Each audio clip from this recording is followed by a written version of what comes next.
The 93X Half-Ass Morning Show podcast is sponsored by Standard Heating and Air Conditioning. Standard Heating and Air is looking for an accounting administrator and customer service representatives to join their team. Learn more at standardheating.com/careers today.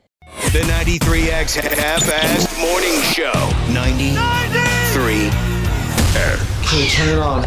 Oh, and remember, Friday is best day of my life. You seem happy this morning. I am happy. Because it's Friday. This is cause for celebration. It is a booze-fueled sex romp where anything goes. You're gonna need a bigger boat. Farewell, Brian. I'm off to sea. An hour from now, I'll be surrounded by seamen. Sperm whales and seamen. Ooh, a swallow. Coast Guard requires that I tell you where the safety exits are. Now, on this ship, it's very easy. Anywhere over the side.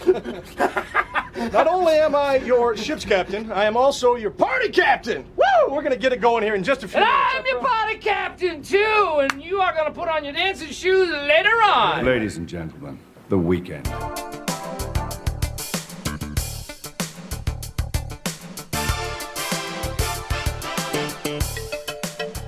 Josh, I picture you and I walking slowly down the street. We're slickly dressed, and it's 1985. I'm picturing the same thing. Now, can I ask you, the sidewalk that we're walking on, does it light up every once in a while? There's neon everywhere. There's neon. Oh, the sidewalk itself? It's nighttime in my mind. I'll tell you what. We got a big boat party tonight. We go ahead and rock the river. Welcome to the 93X Half-Ass Morning Show. Hey, before this music goes away, let's try out your drum machine. I think we got it where we can run it through the system. And maybe you could play along to this tune, not to put any pressure on you. So it goes through the soundboard and everything all fancy schmancy? I hope so. I think we got it set up. We haven't tested it yet. Well, it's bound to go wrong if it's running through our soundboards. Maybe you could play along to this tune. Trying to remember how to turn this damn thing on. Okay, so Josh is referencing my new finger bang drum machine that he gifted me for my birthday a few days ago. You want to see you want to hear what it sounds like through the friggin' thing. Let me just mess around here for a second. I want to put it on a setting. I don't hear dick. It's not working? Nope. Wieners. Told you. Bumski. It worked a minute ago, just off air. I wonder if it's I'm banging the crapola. See, ass I off of this thing. Maybe try a different kit. All right then. Ba ba ba ba ba ba ba ba ba. Oh, that's just my yap. No, it ain't working. Dang it. Dang. It was like off air. We got it to work. Well, we got till 9 a.m. to figure it out. It's always a better show off air, I've noticed. Yeah, we should bring some of that on air. It's a lot more fun. Some of the off air stuff sounds professional. It does. We plugged it into the board and stuff. We thought it would work. It's not working. So there you go. Tonight, no river rocking for Josh, though. The poor bastard has to go to a stupid wedding. Yeah, it sucks. I'm jealous. Yeah. I still need a date to the... Oh, no, never mind. Sorry. I'm going with my wife. I don't know what happened. I forgot for a split second. But I thought I needed a date for the wedding. You could land a date for that wedding in 10 seconds on this program. That The would women never want to happen. throw you down. Not true. Women want to be with you. Middle-aged men I do better with. I've got They more. do seem to be the ones that kind of trap you for conversations on the boat. It's the other way around, but yeah, middle-aged men. I All can right. handle that. Let's get this out of the way. Josh, of course we wish you were going to be there. But it's a damn shame. But you, obviously, you've been there before. We've done many of these boat rides. Help us out with this if you think we need help. Let's cover the rules. For our listeners who are joining us tonight out on the Mississippi, let's cover the rules for the river party tonight. That's a good rules. idea. I hope this has helped people in the past. Rule number 1, Lillian cannot go outside. Oh, really? Rule number 2, don't be late for the boat.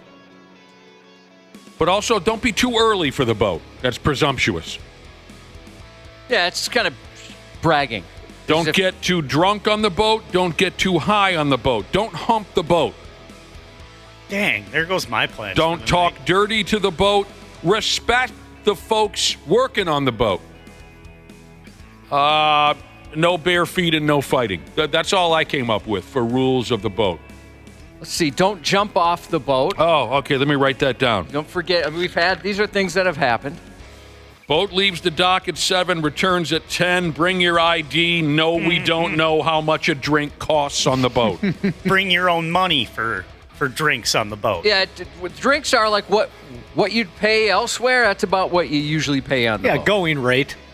Yeah, you can't be later than what, 6:30? 6:30 it starts boarding. Okay, so yeah, be there by 6:30 because it's one of those things where no matter how much we love you, the boat takes off when it takes off. Yep. And it's on the nuts, and we've mentioned this before. Even if somebody who's a part of this whole deal, like one of us shows up at 7:01, it doesn't matter. We're standing there on the dock. It's happened before with 93X staff. And I kind of think, at least for a couple of them, that was on purpose. They pretended there was some sort of traffic event or whatever. Oh, no, not this. Anything but this. Yeah. I really wanted to be on this boat. One in particular who would complain about any kind of promotion, despite being in the promotions department. He definitely got out of one or two doing that thing. I think that we covered all the rules for tonight's Rock the River. Oh, one more rule for Lillian. Lillian also cannot use the phone. Eddie Murphy Raw in 1987. So we wish you were going to be there, Josh. Maybe we could text you. Yeah, I'd love to know what was Send going you some on. pictures. Sure. Yeah, this is the first. Well, I missed last year due to COVID. I went to a COVID super spreader event a week before the boat, so that was stupid. I learned my lesson. Hang on a second. You missed. When did you miss? Last fall's boat. Oh, so you also missed last fall's Rock the River because you caught COVID again. Yeah, just like a week prior. And little did you know, last year you were going to catch COVID 3 or 4 times within the calendar year. Yeah, I was actually the mayor of Egan. He gave me a certificate for most caught COVID in Dakota County. God dang. And not a key to the city. He gave you an invitation to leave the city so you stop infecting people. Didn't you get COVID after one of the fall boats, too? Yes. Yeah, well, that was Infect the River. That was our Infect the River party where we lost half the staff and many listeners to COVID. We lost a lot of good men that day. We did. Well, we'll miss you. We'll miss you tonight. Yeah, I'll miss you guys too. I mentioned once I found out about the wedding, I had asked, hey, I know it's coming up in September. Is there any way it could not be on the 20th? And they looked at me like I was a fool. And we didn't know the for sure date yet, and so that didn't work out. I tried to get them to move the wedding. They wouldn't. I tried to break up the couple thinking, well, if they're not in love anymore, they're not going to get married. I tried everything. You tried every damn thing. If you want me to phone in a bomb threat to the venue, I'll do it, Josh. Well, nowadays, that's going to end. You're going to end up in Guantanamo or something like that. I wouldn't recommend it. Guess it's not worth it. No, probably not. For those of you who are going to join us tonight, we're looking forward to seeing you, and we'll do our best to have a pretty good time out there. Thanks to Paddleford Riverboats, and by God, who am I forgetting? Anytime Bail Bonds, Lucky's 13, Gel. There you go. All right. We'll see you tonight. As far as our morning program goes, beginning at 7:30, we'll have a talk with Vikings long snapper Andrew DePaola, unless, of course, he's in a hospital delivery room witnessing the birth of a brand new baby. He cranks out children like a sumbitch. But I think maybe we're in the clear for that. Andrew DePaola, a listener, will join us on air for our Purple Pick'em segment, where they're going to predict some scores for this weekend's ball game, try to win themselves some hooker money. Randy Shaver and Brad Ryder competing in our latest edition of Dad Fights Trivia. Now, here's a question we've never been asked about our boat. Gamer Jesus wants to know, is soda free? No, you pay for that too. Mm-hmm. I also don't drink very often, so I bought a lot of those over the years. The only thing free is the food. And the sex. No, the sex costs a lot of money. That's true. That's a third of my income every year is the fall boat cruise sex. I mean, it's a cool man scene. act. Did you violate the man act? Every year I do. That's how I have a subscription to Cinemax. I can afford that because of the man act. Thank you, man act. I mean, I dig it. We'll just be kind of hanging around and jaw-jacking with the live music and the food and the drinks. Are you going to bring Suction Cup Dildo Jesus? Now, you are now the owner of Suction Cup Dildo Jesus, the suction cup dildo that we were gifted earlier this week. I hadn't thought about it. Well, I brought the idea up a couple days ago, and you seemed to react in a way to where I'd be getting myself in trouble if I was parading around the boat. Well, it's more I thought we should flopping, ask. We should ask a boss. No, I don't care to bring. I don't want to be the guy that, brings a legitimate dildo on the boat. There's plenty of jokes to be had about who you might be bringing and I might be bringing, but you know what I mean. No, I'm not even going to ask. I don't want to be the guy who brings a legitimate flopping dildo with a suction cup on it to a party. Yeah, I wouldn't want to either. So, it's still in my backpack. I forgot again to present it to my wife as a gift. Just surprise her with. like an animal coming back with like a squirrel in its mouth. Here, look, I got something for you. Stick it on the front of the boat, somebody says. Yeah, I don't want to do that. If anybody else wants to be that person, you're more than welcome. I don't want to be that guy tonight. Yeah, we don't. I guess you're right. We don't need that reputation. We don't want the boat people going, oh, yeah, great, the dildo people. That's wonderful. I mean, if it was 25, 30 years ago, I'm sure I could find a taker to be the dildo guy on the boat. And our radio station had a completely different attitude, and our company had a completely different attitude back in those days. It would probably be encouraged. But no, not these days, and I'm not that guy. So, there's likely going to be some chicks on the boat. I was reading something the other day about chicks talking to chicks. Chicks are shady. They do stuff. Everybody knows that. Yeah. I was reading about some interesting things that were overheard when one woman was talking to another. Can you think of anything, Ashley, when you and your gal friends are, gathered up where, maybe you or another gal in the party said something where you thought to yourself, wow, if anybody overheard what we were talking about right now, they would probably react negatively? Oh, geez. Probably so many times. I can't even put my finger on a moment because it probably quite a bit. Chicks talking to chicks. At any rate, there's not a lot of great stuff in here, but I wanted to throw it your way because a couple of them I really got a kick out of it. Chicks overheard talking to other chicks. Here's one situation where a girl was leaving a stall in the ladies' room, okay? She is exiting the stall. There's another gal waiting to get in there. The first gal says, heads up, they're out of toilet paper. The second gal says, no, it's all good. I'm just in here to do drugs. Ah, man. Girl says out loud, I buy myself an extravagant gift every month when I get my period to remind myself of what I'd be giving up if I ever got pregnant. That's good logic right there. Yeah, that's interesting. One gal says, did you know it can get so cold that it won't snow? Second gal says, how do you know that? First gal, I effed a meteorologist. You ever dated a meteorologist, Ashley? No, never. I bet they'd be fascinating people. I bet that would be fun, yeah. I took a meteorology class. You were the one who took a meteorology class. Yeah, I took one, and I dated a girl that was in there, and she never went on to be one, though. So I can't say that I ever have. But, one that had potential.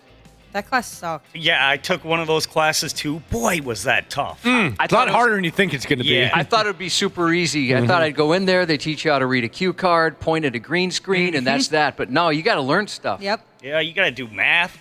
Ugh, math. Yeah, that was difficult. Chicks talking to chicks. They say stuff. Maybe you guys could report back on Monday the most interesting conversation you overheard on the boat. Oh, so we're going to be spending the boat cruise walking around eavesdropping on people? Well, isn't that kind of what everyone does? Yeah, I do that already. Do you really do that already? Yep. Really? Well, I guess I'm not an eavesdropper. I'm not either. We were just talking about this off the air. I'm the opposite because I have, there's a couple people in my life that from across the room, if they hear a conversation, they'll go, what was that? What are you guys talking about? It drives me crazy. Well, there's a difference between just listening to everybody's conversation and then trying to jump versus like trying to jump in on it. Well, of course. I just like to listen to everybody else's conversation. You do. It's something that I can't really turn off. And if you're overhearing something, that's different too. It's not necessarily you were trying to listen. It's just somebody's conversation was loud enough or in your face enough that you picked up on it. Absolutely different. Eavesdropping and just overhearing. Oh, it drives me nuts. I have a couple of friends who, when we sit at the bar, it's their favorite thing about being out at the bar is, what are they talking about? What are they talking about? And they're not shy about it at all. And the part that aggravates me is me and this other person, my eavesdropping, the eavesdroppers in my life, me and that person will be in the middle of a conversation, and my eavesdropper pal will hear something in the room. It's always way more interesting than what we're talking about, in his opinion. And you'll just lose him. You know what I'm saying? You just lose him altogether. I've trained myself not to be curious at all about what other people are talking about, just because I'm so turned off by that. It really is. It's so rude. Yeah. It is. And I'm on the verge at times of just strangling that person. Why did we start this conversation if as soon as something happens across the bar, I'm going to completely lose you? They'll just stop and stare. It's not like, like in the movies where they kind of lean their ear in a little bit with their eyebrows raised. They'll just stop and stare. Oh. And it could be anything. I don't know what draws... what happens to someone when they're young where they're so drawn to what other people are involved in a public setting? I don't know. It drives me nuts. At first, I thought maybe it was something where the person assumed you were talking about them, and that's what piqued their interest. But I've learned it's not. It's whatever the conversation It could be any damn thing. I think I really nailed that skill, just listening into people's conversations when I was a server and bartender. Oh, I bet. Because there's nothing better than hearing what a person wants, them not directly telling you, but then you showing up with more napkins or more plates because they're like, oh my gosh, you read my mind. Okay. Nah, you just talk really loud. So you think you developed that skill? You think you maybe developed that skill when you were a server? Yeah. Okay. Maybe you'd have a future in the NSA. You're an expert on tuning into these conversations. You could save us from something terrible someday, maybe, by picking up on these. If you hear something, say something. I thought, well, wait a minute, that's confusing because you also say snitches get stitches. So I don't know what you mean by that. You contradict yourself at times. Yeah. You do. You do come off a little hypocritical at times, Ashley.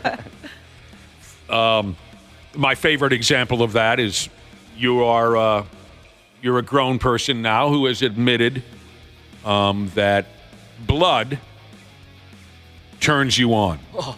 And when you are in the throes of passion, if some blood happens, you ain't mad. As a matter of fact, you've been taken to a higher level. But then someone will text in and say, I like to have sex with meatloaf. And you'll go, well, that's not right.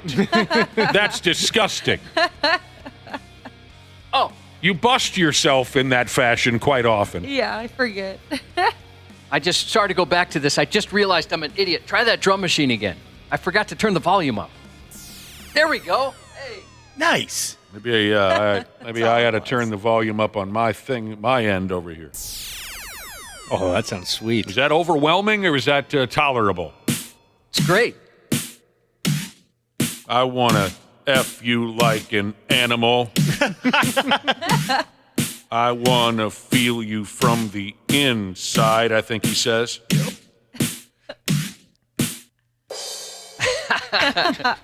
Fun. I'm so glad that works because off there we're testing it, and it's a different setup off air, and that'll be fun. That'll be fun having that thing going. Should I try some other beat and see if we can improvise in the fashion that I just did? I'll play a beat and we'll see if it reminds us of any other tunes. Well, that's not as hard rock as they. All right, I got it already, Josh. Listen to this. I think I got this one. Love is like a bomb, baby. Come on, get it on. Living like a something with a radar thing. Everybody do and the this and the that. Everybody, I got a friend named Brian Pratt. Maybe Brian's listening. All right, I'll move on to another sound. It's Friday. Who cares? Some of this stuff is really wacky. Yeah, it's got some goofy. When I was playing kits around, on it. when I was playing around with it the other night, Josh, at the house, it got really wacky at times. Okay, we did this the other day, right? The stupid dubstep action. Yeah.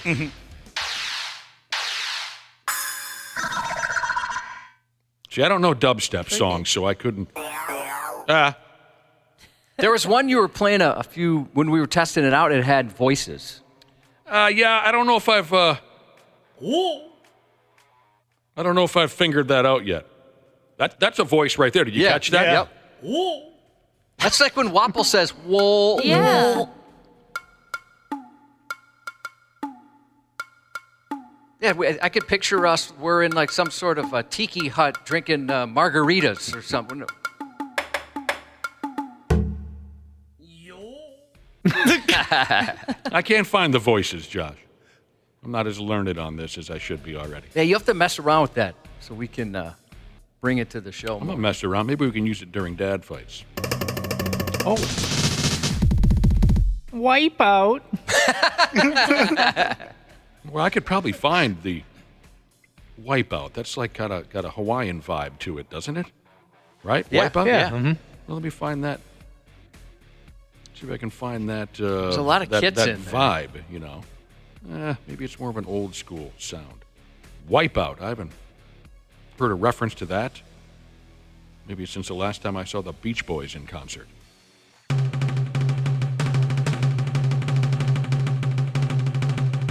That's the intro to Wipeout. Yeah, it was. All right.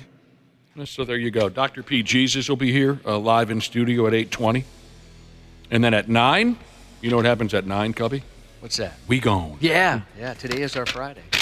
Well, if I could give you the same advice I give my older kids when they go out, have fun, but not too much fun. You got to learn where the line is and don't cross it. Do you say that to them? Every single time. As a matter of fact, they're going on the boat tonight, and I've already texted them, let them know. Do they roll their eyes when you say that? Which part?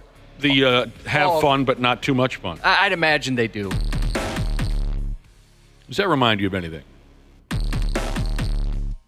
So it sounds like something I'd see, like, you know how in vampire movies there's always a rave? And then the vampires all over, rain blood, or all of a sudden everybody gets attacked. That's what it sounded like to me. We were seeing a scene from a vampire movie. I'll play a couple more of these, and you just describe, what it brings you. How does a grown person say this? You describe to me what it reminds you of.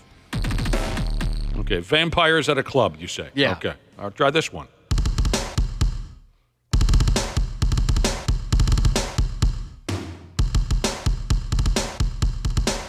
Same thing, vampires at a club? Very similar, but I was picturing the Lady Gaga season. Maybe she's been in more, but... the Lady Gaga. Ashley and I talk about this one from American Horror Story, where the guy's in the gimp suit and he's got the metal penis that spins. Yeah. That's the scene I thought of, unfortunately. What the hell, man? I started that season. I got to that part, and I turned it off and never went back. I love that I'm bringing these wacky thoughts out of you. This is kind of cool. I remember this one from the other day. This is a hip-hop soundboard. Yeah, they always have the like just the noise, the pop of a record. Of a needle on a record. Going back to Cali. LL Cool J. Oh, no. Someone was shot at. Oh, gosh. We must be in Ashley's neighborhood.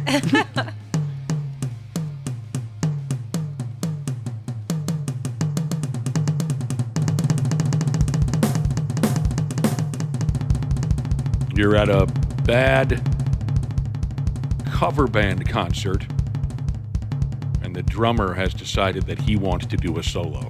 I was picturing that's the drum tech when they're testing out the microphones on the kit. Before the show. Does he have... He's got long hair and an attitude. Does he have a pair of gloves on for no reason? You never wore drumming gloves, did you? One time. You did? Very embarrassing. Who inspired you? Do you remember? Eric Carr. Okay. What are you thinking at the bar? You're thinking, seriously, this is a cover band, and the drummer is doing a solo. I'm also picturing like somebody getting up and ready to do some scat. Oh, yeah. So now you think it's coming to an end. Because he's doing the I'm worn out and just doing the kick drum part, right? Oh, yeah, there's nothing left. He's got nothing left. Oh, my God! What a talent!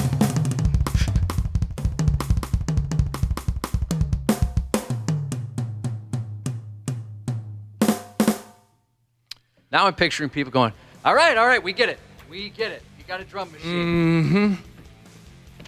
Let's hear Hot for Teacher, says Crazy Fish Guy G. I just got this damn thing. I can't do Hot for Teacher. You're a great crowd. It's Friday. We appreciate you hanging out with us. And for those of you who are joining us on tonight's cocaine and boat party, we really appreciate you getting involved. Yeah, have fun. But not too much fun. Not too much fun. Stupid news coming up next on the program. The 93X Half-Assed Morning Show. Did you know that Standard Heating opened its doors over 90 years ago? That's right. Tony Ferreira opened the doors in 1930, now ran by his granddaughter Claire Ferreira. Call Standard Heating and Air Conditioning today and experience the customer service and care that holds true today. Are you looking to improve your work-life balance with excellent benefits like 401k match and even tuition reimbursement? Standard Heating and Air is looking for an accounting administrator and customer service representatives to join their team. Learn more at standardheating.com/careers today. The Bigger Pockets portfolio of podcasts are worthy of your investment. The whole idea of what a house is worth is actually subjective. New episodes available every day. I've heard a lot of people who are starting to move into flipping because it really has good margins in today's market. Whether it's real estate, on the market, rookie, or money, I do think that mortgage rates will come down. The Bigger Pockets podcasts are on YouTube or wherever you listen. Stupid news on the Half-Assed Morning Show. Damn. All right. Stupid news, huh? We can get to that. Again, we've got the Finger Bang drum machine in studio. A brand new gift Josh gave to me a few days ago, and we hauled it back into the building. We plugged it smooth into the board to see if we could have some fun with it this morning. We're just trying things out. Hey, speaking of gifts, real quick, I don't want to forget this. Yesterday, we received a very nice care package, obviously from St. Louis, a lot of St. Louis stuff. And actually, Nick, you and Wapple were talking about whether or not you were going to wear your shirts today. You have a St. Louis Blues T-shirt. Specifically Ryan Suter. Right. Yep, which is great. Yeah. And then, Wapple, you've got a St. Louis Battlehawk T-shirt, which you guys might wear in the boat. Blues Hockey Sheezus texted this morning and said that she's the one that sent it. Yeah, we wanted to thank her yesterday, but it didn't say who it was from. Appreciate that. And she sent us a bunch of snacks and stuff, so we appreciate it. All right, on to the stupid news. Oh, you fantasy football and social media dorks. Look at what you've done this time. I got something or another here to start off our stupid news report, where two of the most ridiculous, obnoxious, yet most popular pastimes of today, fantasy football and that godless internet, the two of them, when mixed with one dude's general lack of maturity and common sense, made for what the story calls an international incident. And it turned one stupid idiot into a damn felon, a kid by the name of Matthew Gabriel, who was 25 years old. He just went ahead and pled guilty to federal counts of making international threats. That sounds like a pretty serious charge to me. Someone can correct me if they want to. That's a tough one to get a job if you have that on the background check. Federal, unless you're like going after ISIS or something like that, maybe they'd hire you, but right. Federal charges on making international threats. And it all hilariously and embarrassingly started through an online fantasy football rivalry. This Gabriel effing numbskull had a big falling out with some other nerd that he played stupid fantasy football against. Now, for those that play or have played in the past, any real anger between you and some of your opposing teams? Not personally, Josh. I didn't have any anger because I never took fantasy football seriously, but I definitely used to compete against guys who would get real angry. Was the draft, would that be kind of the big one, or just during the season even? During the season, what I remember, because it's been many years since I got myself involved in that nonsense. If I remember correctly, it was there were certain trades and transactions being made in our pointless fantasy football league that a couple of guys thought weren't fair. And so they'd send angry emails and just generally be pissy people when you saw them in person because of what was happening with transactions in our fantasy football league. It was fascinating to watch. I only played 1 year, and there was nothing. Smooth sailing for me. What? Anybody else? Waffle, you play, right? No. Oh, I thought you did. I mean, I played for, 10 years or maybe a little more. I'm just in a pick'em league. You kind of pick what team's going to win each week. And there was hard feelings. Yeah, Josh, there were people who could not get over something that happened during fantasy football. I can't imagine playing with anybody like that. It's part of the reason why I stopped, Ashley. It's a big reason why I stopped. Yeah, everybody I play with is pretty chill. I haven't gotten cussed at or anything.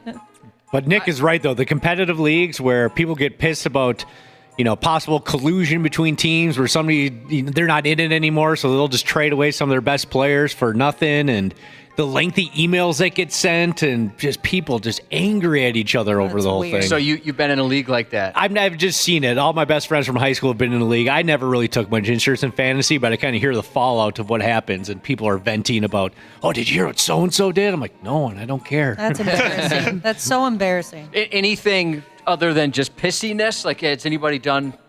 took it a little bit further? No, nothing further than that. I never saw a fist fight. International incidents? No international incidents. Yet. So again, this was an international incident. Real charges of making international threats were dumped on a guy, and it all started through an online fantasy football rivalry. Again, the douchebag here goes by the name of Gabriel.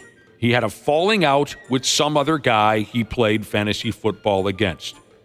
Now, to make things easier on all of us, let's call that other dode, let's call him Donnie. Gabriel wanted to somehow get revenge on Donnie because of fantasy football. And you'll all recognize this gimmick. The young people love this bit. This Gabriel plug, he made anonymous telephone calls to authorities telling them that Donnie planned to carry out a mass shooting at a concert and a department store in Oslo, Norway. Yes, I know the Norway thing sounds a little bit odd, but that's because you didn't know that Donnie is a student at the University of Iowa. At the time, he was on his way to study abroad in Norway. I'm dating abroad in Norway, as far as you guys know. Nice, dude. Good for you. She's a model. Good for you. So again, Donnie, the good guy, he's on his way to Norway to study abroad. Normally, he goes to the University of Iowegians. His fantasy football rival, Gabriel, calls the authorities and said, when this guy gets to Norway, he's planning on shooting up a concert and a department store. Gabriel provided authorities a detailed account of when Donnie was expected to arrive in Norway and a description of his physical appearance. He even directly said to the Norwegian police, he said, I just can't have random people dying on my conscience. Gabriel's telephone calls detailing great concern over violent mass shootings, of course, triggered a huge response from Norwegian authorities, the friggin' FBI. So, cops, the FBI, figured Gabriel out, and he got himself in trouble for those phone calls. He had court dates set up. While he's in the middle of all that, he kept the bit going. He also told the Iowegian cops that Donnie, again, a student at the University of Iowa, planned to blow up the school. Despite the trouble he was already in, he did it again. I mean, have you ever been that mad at a person in your entire life? Probably yes. You have? Really? Probably yes. But I never acted on it. Because you're a reasonable person. Yes, thank you. Maybe you run a little hot, but there's reason there. Right.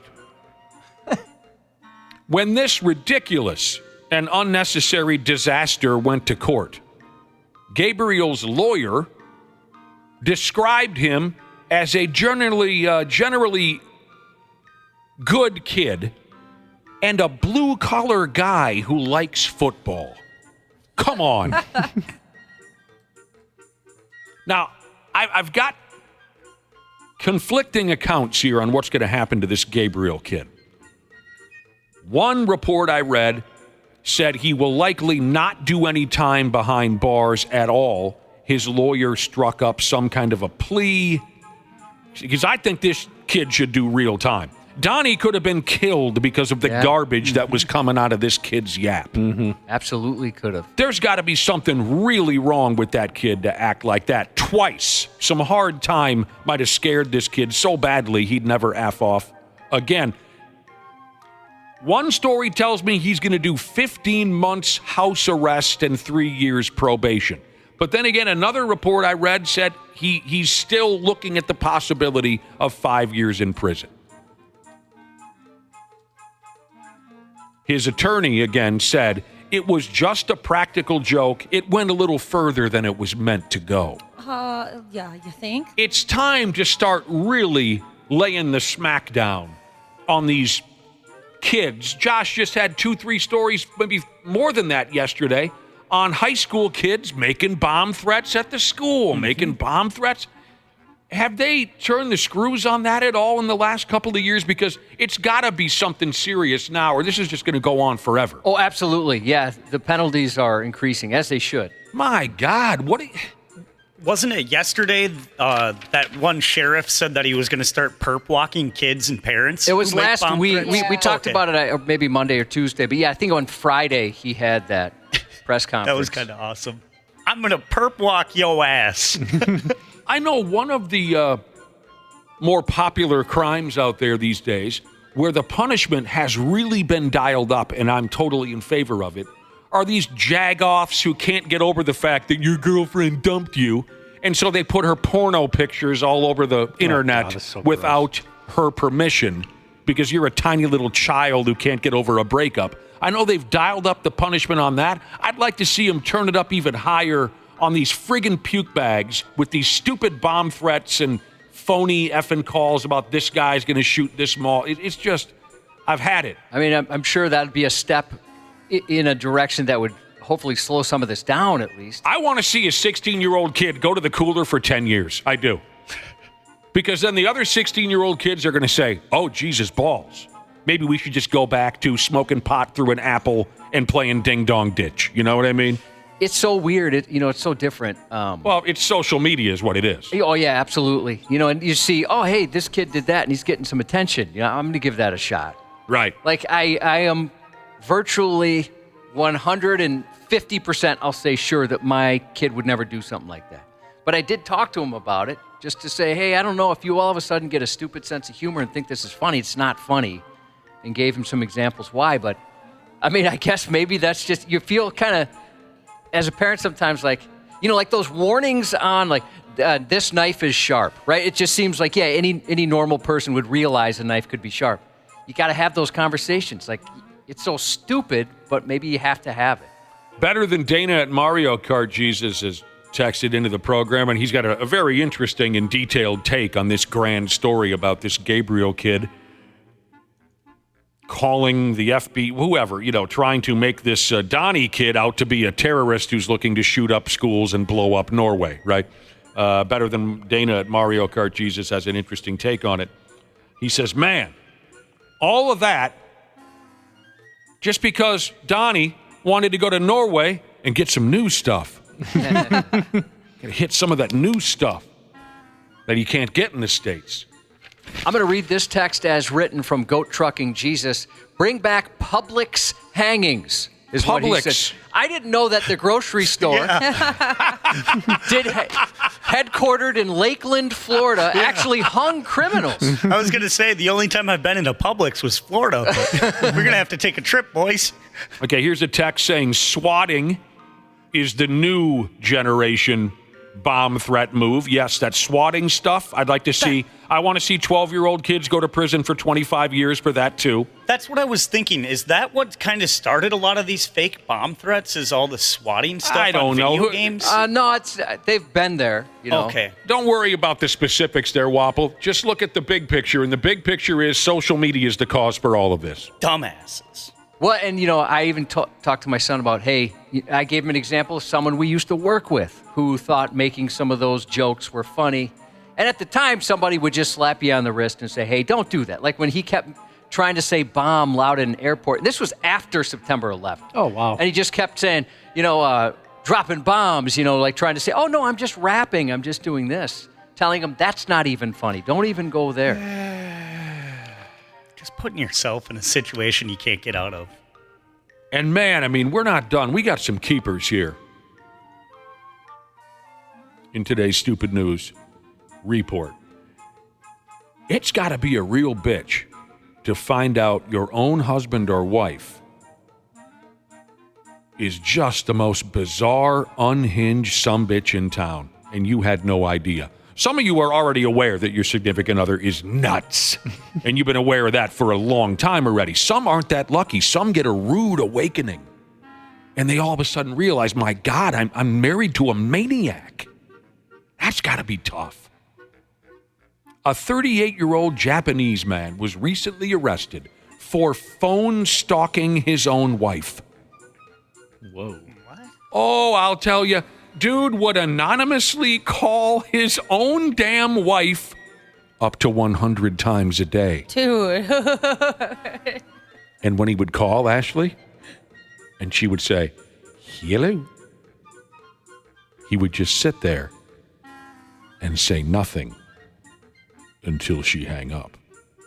Can you imagine? You're probably going to your spouse because you're so scared and concerned and you're looking for comfort. And what do we do? How do I handle the situation? And that's them the whole time? Right. That's messed up. Up to 100 times a day. Hello. And it would just be,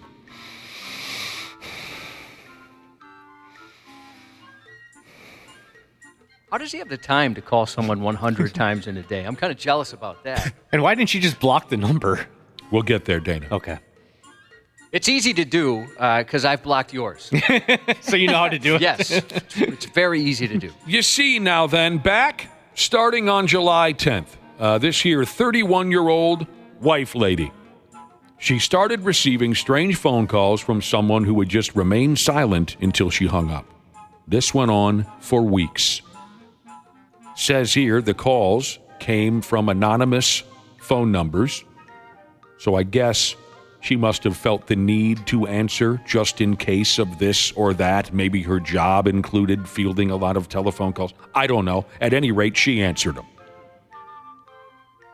On most days, she'd get a dozen calls, but sometimes the phone would ring over 100 times per day, and the person on the other end refused to say jack squat. I mean, just the fact, let's say it was all legitimate calls. Wouldn't you go insane if you were getting 100 phone calls a day? Yes. You weren't working at a call center? You damn right. The nice lady, she noticed after a while, Ski, that her telephone never rang when she was playing video games on her husband's phone. The more she analyzed the patterns of the calls, the more suspicious she became of her husband. The only time she never got any annoying calls were at night when she and the old man were in the bed together and when she used his phone to play those video games. She eventually went to see the damned police, and she went ahead and told them she thinks her husband is playing with the effing phone all day and calling her over and over and over again. The cops look into it. And just this past September 4th, so whatever, a couple weeks ago, her husband was arrested for violating Japan's anti-stalker law. Now, you'll love this right here. I did. I hope you enjoy it. This guy must be totally cracked. I love how he never really gave an answer to this here question. When the cops asked why he had harassed his own wife for over a month, dude said, "I love my wife. And I made phone calls to her without saying anything." Yeah, you did. We've established that. Go on. Yes. Is there anything else? Yes, that is what you did, but we asked you why.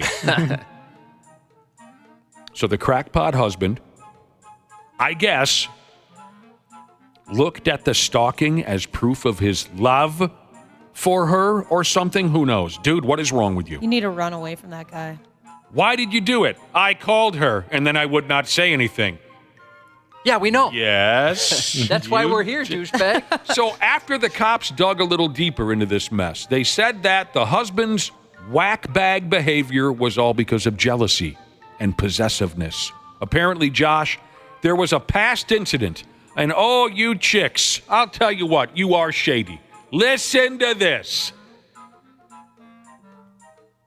There was a past incident where the husband saw his wife having a conversation with another man.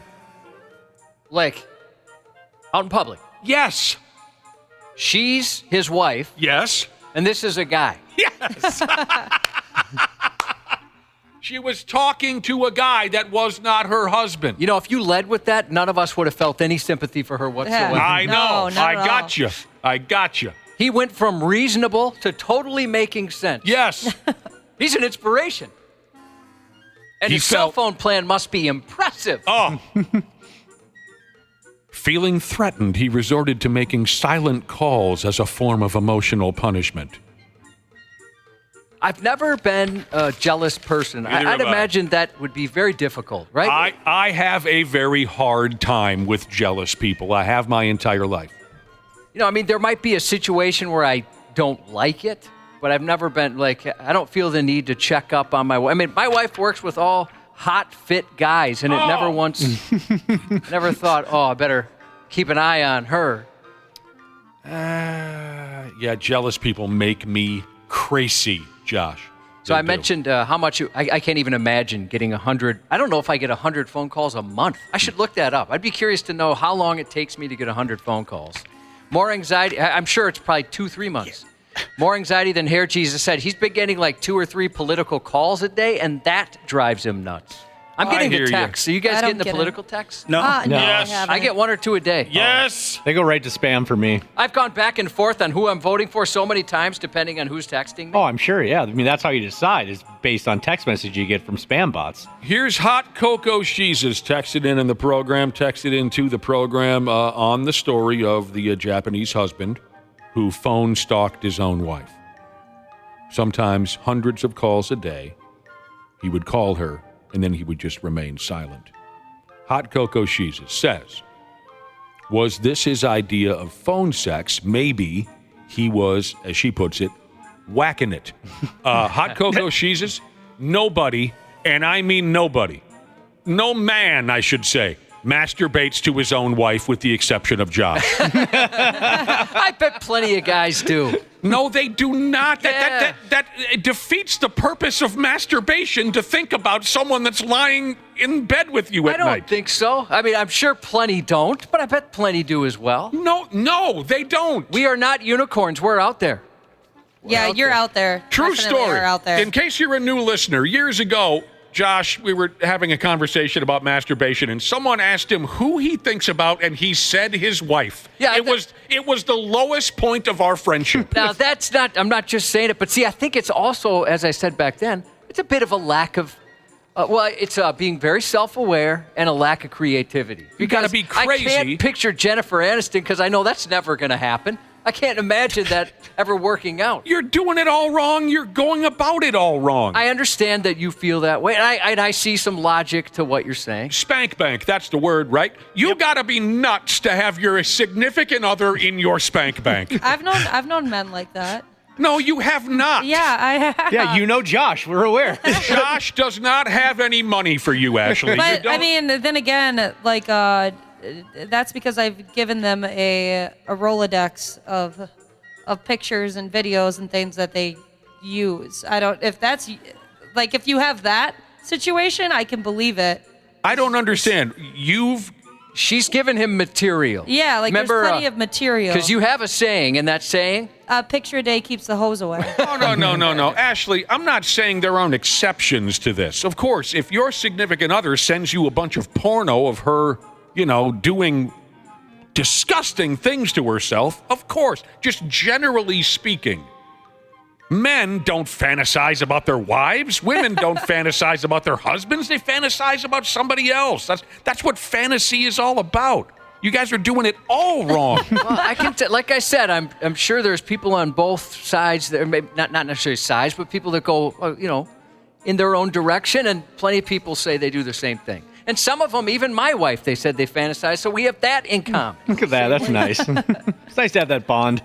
Oh. Like here, you pick him up, you dropped him. Jesus said, I don't see what's wrong with having Josh's wife in my spank bank. Yeah, see, in his spank bank. She's there, and you're welcome to. I'd love to share that with you. What are we doing now? I got to get going here.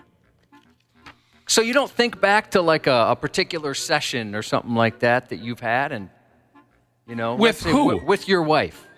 No. Never once.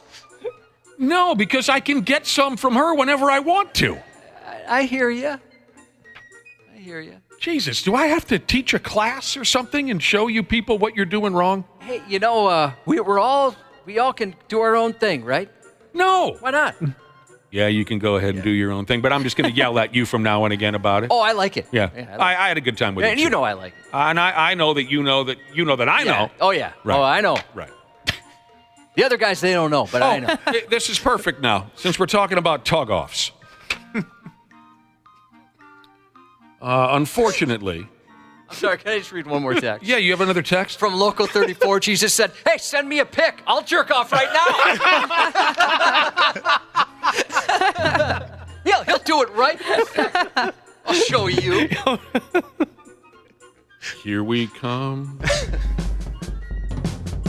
Oh, God. We're falling down a set of stairs. We're collectively falling down the stairs. I have a drum machine. Okay, we, the general law-abiding public, as you know, we are currently in a constant battle with an endless sea of derelict, bastard, garbage people. We talk about it every damn day on this program. You can never feel completely comfortable out in public anymore. And one of the prime offenders in that sea of garbage human beings are the fellers who want to jack their little pee-pees in public for us. Right out in the open, they're jacking their pee-pees. Aren't they? Yeah. Yep. Mm-hmm. Some people get weird horny, and they take it out on folks. I think we got to start cutting them off. But until then, as disgusting as it all is, I at least have to give this pee-pee jacker credit for creativity and originality. A dude who was caught tugging in public in Ireland or some godforsaken stupid place that doesn't matter. Probably thinking of his wife. The dude who was caught, got caught tugging in public.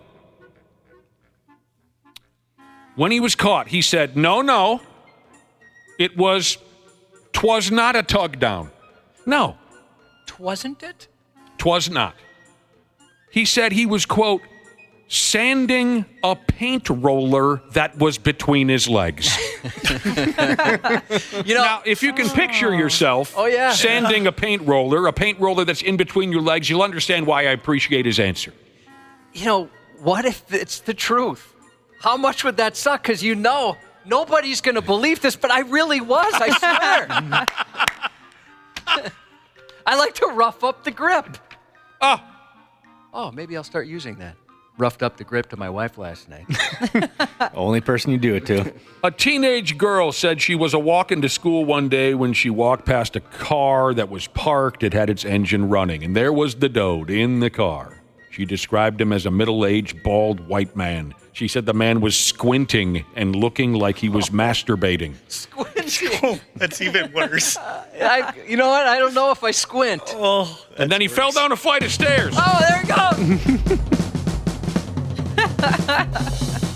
With his dong in hand. He came to the bottom of the stairs. Hey, No, wait, he didn't go do down. that one more time. I'm going to put something that they put in cartoons in. Oh, I think that reminds me of that soundbite you have. Here we go. We're going down.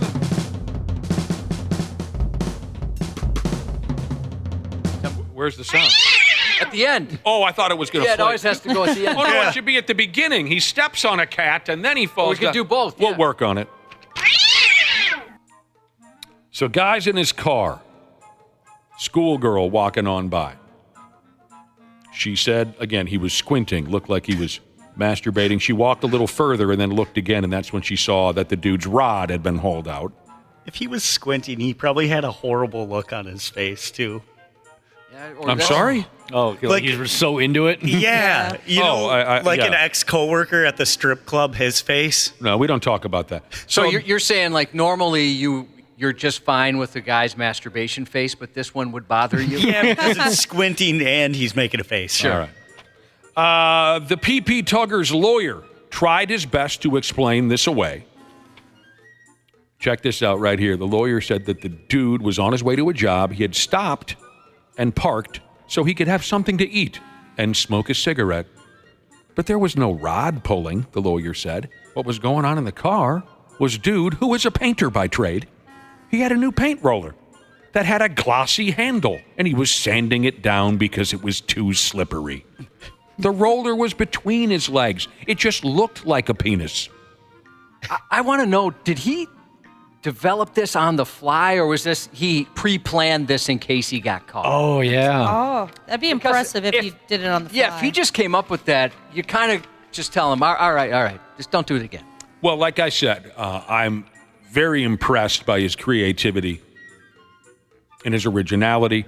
Maybe I shouldn't give him too much credit, Josh. Maybe, like you said, this has been his go-to excuse for years. I mean, it's either way. And it's very good. well done, yeah. It's good, but yeah, if he's that quick on his feet, he could do so much more for the world than masturbate in front of people. There's no doubt. In the end, there wasn't enough evidence or whatever they needed to put this clown away. But the judge for the case got cute about the whole thing when he dumped the verdict on everybody. I think because the judge and everybody else knows what the hell this guy was really doing in his car that day. The judge said to the lawyer who represented Dinkus, the judge said, if your client is going to clean handles again, make sure he doesn't do it near school children.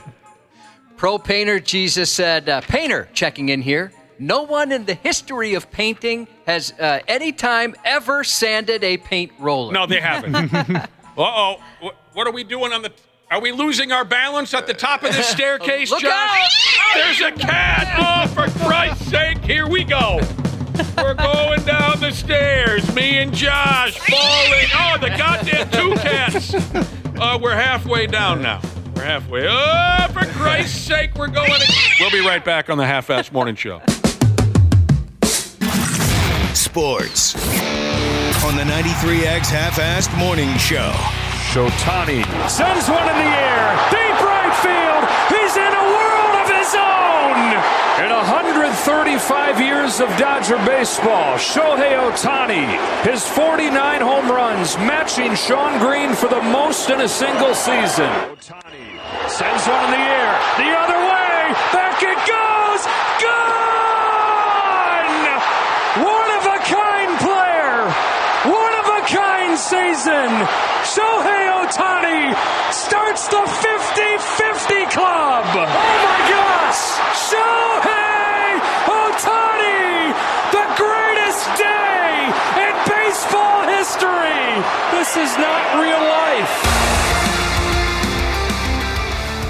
And all the while, the guy should have been suspended at the beginning of the season for gambling. No, he never did.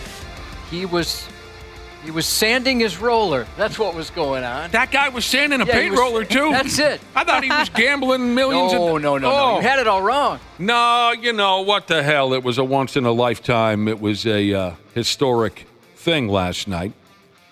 Shohei Ohtani, yeah. I mean, we all knew he was going to get to this 50-50 club, but the way that he did it last night against the Miami Marlins, that was just sick, insane. Mm-hmm. Yeah, he was showing he deserves it. He hit 3 dongs in the game and had 2 stolen bases. It was a 6-hit game for the guy. Mm-hmm. Yeah. And that's how he reached 50 dongs and 50 stolen bases. 10 RBI on the night. That's insane. I don't know if that's... Did this really happen? That's video game numbers. Yeah, it is. Was this a setup? Unbelievable. Truly unbelievable. I'll give the guy all the credit in the world. I do hope he fails in the playoffs. But anyway, F you, Cleveland. That's maybe all that needs to be said about the Twins series in Cleveland. Randy Shaver, Brad Ryder will join us in about a half hour. We're also going to talk to friggin' Andrew DePaola. We'll get a listener on air for Purple Pick'em, and fingers crossed, Dad Fights Part 100 plus 69. Till then, stay tuned for Josh's news report. The 93X Half-Assed Morning Show.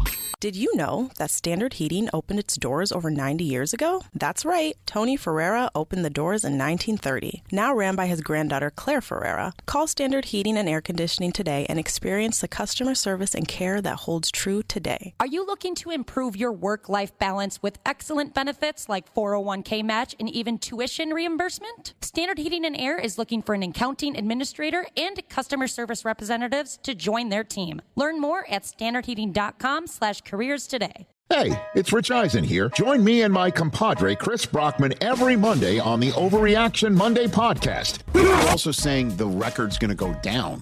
I'm saying the record's going down anyway. The guy. I don't think you're off on this at all. Like, you're spot on here. I don't think this is an overreaction because we have no idea what we're reacting to. Come react or overreact with us. How would you say that? An overreaction, sir. Overreaction Monday, wherever you listen. It's game over. Over, man. Half-Assed Morning Show. 93X. Call the cops! Call the cops! Somebody call the cops! Where you going, boy? Come here. Come here, I got something for you. A 29-year-old Florida father beat off a stranger in front of his 14-year-old daughter, and he's being called a hero. The heroic dad chased off a peeping prowler from his daughter's bedroom window last week. My God. What? That's a terrible story. It's concerning. It is that concerning. There's some interesting wording in there, too. But more than anything, it was it's a scary story to think that some kind of pervert will be staring in on your 14-year-old daughter. The wording, of course, you're referring to is peeping prowler. Yeah. This happened a day after his wife actually spotted the same man creeping through the trees next to their property.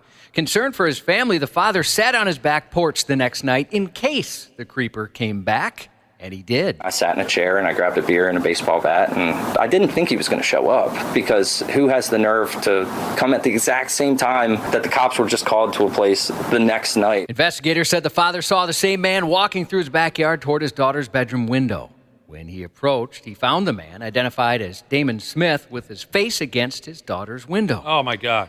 So, for fear of the safety of his family, he took out a baseball bat to the bastard and beat the bejesus out of him. He was up to my daughter's window like this. I swung the bat. It didn't seem to faze him. He was a pretty big dude, so I told him I was going to go for his head. And when I did, he started to run. The father chased Smith from the home, but eventually lost sight of him and called the cops. Smith now faces charges for loitering, voyeurism, and aggravated stalking. But the dad got a few whacks in on that with the baseball bat. Nice. It was a beat-off, you say? Yeah. Right in front of the kid. A 59-year-old Minneapolis police sergeant's accused of illegally using a law enforcement database and tracking a former romantic partner, who's also a coworker, using an AirTag. According to the charges, he had a brief romantic relationship with a fellow police sergeant last year. They kept things professional and friendly after the breakup, but things took a turn in March when the woman found an Apple AirTag hidden in the wheel well of her vehicle. If we ever break up, are you going to have me tagged? I already have. Oh, God. Yeah, in a couple different ways in case you find one of them. Yeah. Microchip. Yeah, you've been microchipped. You have an ankle monitor, which for some reason you haven't noticed. Yeah, and both your vehicle, your e-bikes, and your wife's vehicle are all tagged in case you decide to take her car. Son of a bitch. When she confronted him, he reportedly said he put the AirTag in her car just because he cared about her. On April 30th, he invited her out for a drink, but she declined. Later that night, while she was out with friends at a restaurant, she noticed him sitting inside, which made her uncomfortable. She reported the incidents to Minneapolis police and the Anoka County Sheriff's Office May 7th, expressing concerns about her privacy and safety. An investigation found there was no court order allowing him to place the AirTag on her car. It also revealed he accessed the Minnesota Bureau of Criminal Apprehension database, taking photos of license plate numbers tied to the woman's father and coworker, all without any legitimate reason. The chief said he's very concerned about the charges, but has to refrain from commenting to maintain the integrity of the legal process. He cares about her, he says. That's why I'm tracking your every Kind of the same way that dude cares about Paige Beckers. Yeah. Yeah, he just loves her, is all. It's a strange way to court a person. Good luck getting away with crimes in Brooklyn Park soon. That's disappointing.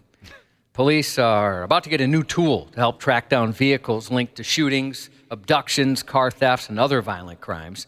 The city council just approved 8 license plate readers around the city. The cameras snap photos of plates as cars drive by and then alert police if those vehicles are connected to serious crimes. We see crimes that never would have been solved. They just have a blurry image of a black SUV, for example, but then all of a sudden they're identifying and locating the vehicle's owner within hours. Officers say the cameras don't capture a driver's image and won't be used to issue citations for things like speeding, parking, or equipment violations. It doesn't track people. It doesn't recognize people's faces. It doesn't take picture of your face. It's very heavily regulated. The potential for any abuse here is very, very low, and that was the main concern for the council. Several other agencies using the system have already shared info with Brooklyn Park Police and say they've cracked a lot of violent crime because of it. It is the way of the future, and I think we're just really starting to see this take off in our area, so it's very exciting. An outside firm will audit the system every couple of years to make sure state laws are being followed. The way of the future, Josh. Yeah, it's going to be tougher for bad guys to get away. Deputies in Florida arrested a 34-year-old woman who threw kitchen knives at her fiancé and then kneed him in the pills after he left her at a bar. The incident started last Friday night at Amvet's bar, where Keller and her fiancé were hanging out. He decided that he was done for the night, but Keller wanted to keep the party going. Frustrated, he headed home without her, leaving Keller to catch an Uber back to their place, where things went the way of the Florida stereotype. As soon as he opened the door, Keller reportedly launched into a fury, punching him in the face and then kneeing him in the nuts. Then, as he recovered from getting socked in the sperm bank, she stormed into the kitchen, grabbed 3 knives and a bottle opener, thus quickening Keller's kerfuffle to a terrifying crescendo. As her fiancé tried to disarm Cutler of the cutlery, she stabbed him in the forearm with the bottle opener. He managed to make a run for it, but not before she hurled 2 knives at him, hitting him in the back and the ear. Despite the chaos, Keller denied attacking her fiancé. She claimed she'd gone straight to bed after getting home from the bar, and the next thing she knew, the sheriff's office was at her door. Sheriff Rick Staley weighed in on the incident, reminding everyone that violence is never the answer. At the end of the night, instead of sleeping it off at home, she got a bunk at the Green Roof Inn, he said, referring to his nickname for the local jail. She sounds like one of those happy drunks. Yeah, definitely. Those are the best ones to be around. He just wanted to go. He was exhausted. He wanted to go home, and she didn't take that well. You got no beer at home? She hates drinking at home. She does. A 36-year-old Pennsylvania woman who tried to murder a man by shooting him, buying a chainsaw with his money to cut him up, and even burning him in the backyard fire pit in an attempt to murder him, succeeded. Sadly, he died immediately after the shooting part. Authorities linked Marissa Rodriguez to the murder of 66-year-old Michael Maisner through her online searches, which included the phrases Mike Maisner, how to shoot someone, how long does it take to burn a dead body, if you shoot someone in the head, do they die instantly, and cutting a dead body with a chainsaw, making things not suspicious whatsoever. During a preliminary hearing, she interrupted testimony, saying, "Well, I'm guilty," as the judge was speaking. She also made comments about how cats were her best friends. Here we go. Yeah, that's one. You can't really protect yourself from something like that. No. You ever had to look something up on the internet, Cubby, where you thought to yourself, well, if I drop dead at this moment, my reputation is ruined? Oh, absolutely. Yeah. And it's usually stuff for here, right? Yeah, Yeah, right. I want it's some because of this place. Yeah, I want clarification on a story or something like that. Or Yeah. if I wanted to You're add looking to make a fact or joke, something. sometimes Exactly.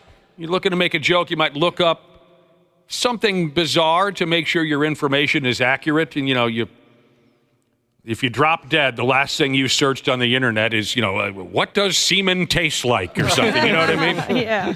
Well, for that, I just text Dana. Yeah, exactly. What I'll the let you know. hell? Rescuers, because he's knowledgeable about a lot of stuff. Is all I'm saying. Oh. The guy, he's like an encyclopedia over there. I do research. Rescuers in Indiana had a medical call, which ended with firefighters rescuing a loose monkey which scaled the building. A Facebook post said firefighters responded with Spencer County EMS and the Spencer County Sheriff's Office to a medical assistance call. But the post said when they were helping the patient, they learned that his monkey got loose, scaled the building, and they couldn't get down on its own. Firefighters safely brought the monkey down, and deputies cared for it while EMS attended to his owner. I'm about ready to take a stand against these monkeys. Who's with me? Oh, they can be trouble. Yeah, they're shady for sure. I kind of like them. I've noticed that. I'm a fan. we've not the ones tossing kids off buildings. Those are the ones I'm talking about. Yeah, I don't like those ones at all. Those are the ones I'm talking about. And yes, Ashley, you've established which side you're on. I'm on the monkey side all day, We've baby. told these horrible stories of these monkeys that go running through towns far, far away from here, and they drop kick babies up their ass, and Ashley's over there giggling. They're getting revenge on the human race. But when she stops giggling is when they pick up a dog and throw it off a building. Yeah, that's not fun no more. They didn't do nothing. They will put you in a cage. They will pick up a dog and throw it off a building. New music this week includes the 9th studio release from Seether, The Surface Seems So Far. Also this week, a new one from Vended featuring Slipknot's son, Clown Son, on drums, and Corey Taylor's sound-alike son, Griffin, on lead vocals. The LP is self-titled. And lastly, but not leastly, from this week's notable new release post on 93x.com, a new live album from Skid Row, which is actually their first official live release, called Live in London, featuring lead vocalist Eric Gronwall. Sadly, Eric, who recorded just one album with Skid Row, 2022's The Gang's All Here, had to leave the band to focus on health issues.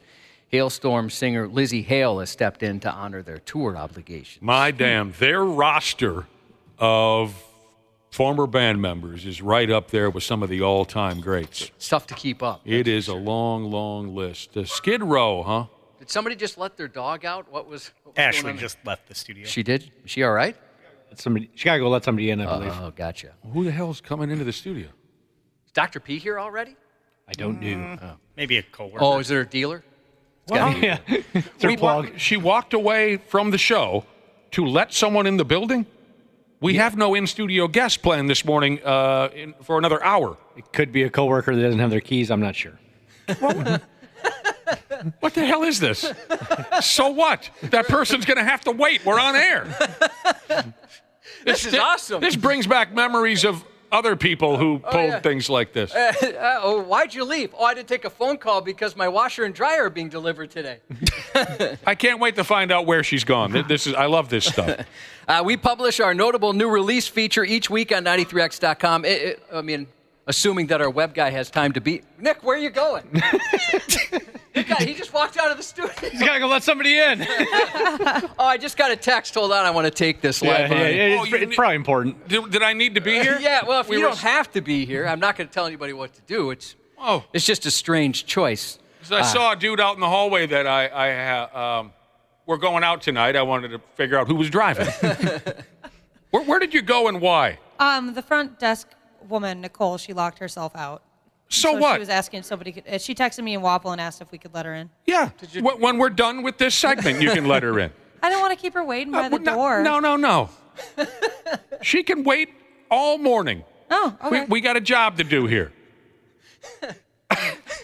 Right, John? Yeah, I thought so. Hey, you guys, I got to order dog food. Do you mind if I do that real quick? I'm just going to jump on Amazon. Can't we just wrap this segment up, or you have to order dog food? Well, I need it by Monday. I was just trying to be nice. I'm sorry. No, don't walk out on Cubby when Cubby's doing his news. This is what you do. That's pretty good. Now, I love her too. That was an interesting choice by you. Check out the family potluck deal on 93x.com to purchase 2 tickets for just $80 plus tax to the 93X family reunion. Godsmack's going to be there. Chevelle, Wage War, Nothing More, Sleep Theory at the X next Thursday. The 93X family potluck deal is only available for a limited time on 93x.com. Okay, I'm not buying this front desk lady story. A listener thinks that you left the studio to fart. Now, if you did that, that'd be understandable. Another says you probably left the studio to let the monkeys in. Yeah. In theaters, a fading celebrity decides to use a black market drug that temporarily creates a younger, better version of herself in the new horror sci-fi film called The Substance, starring Demi Moore and Dennis Quaid. Yeah, Dennis Quaid and I are tight. So I get to call him Denny Quaid. That was awesome. Did you just called him Denny? Well, because I said Demi, and then I said Denny. Yeah. Oh, for Christ's sake. Dennis Quaid. Also on the big screen this week, the untold origin story of Optimus Prime and Megatron in the animated feature Transformers 1.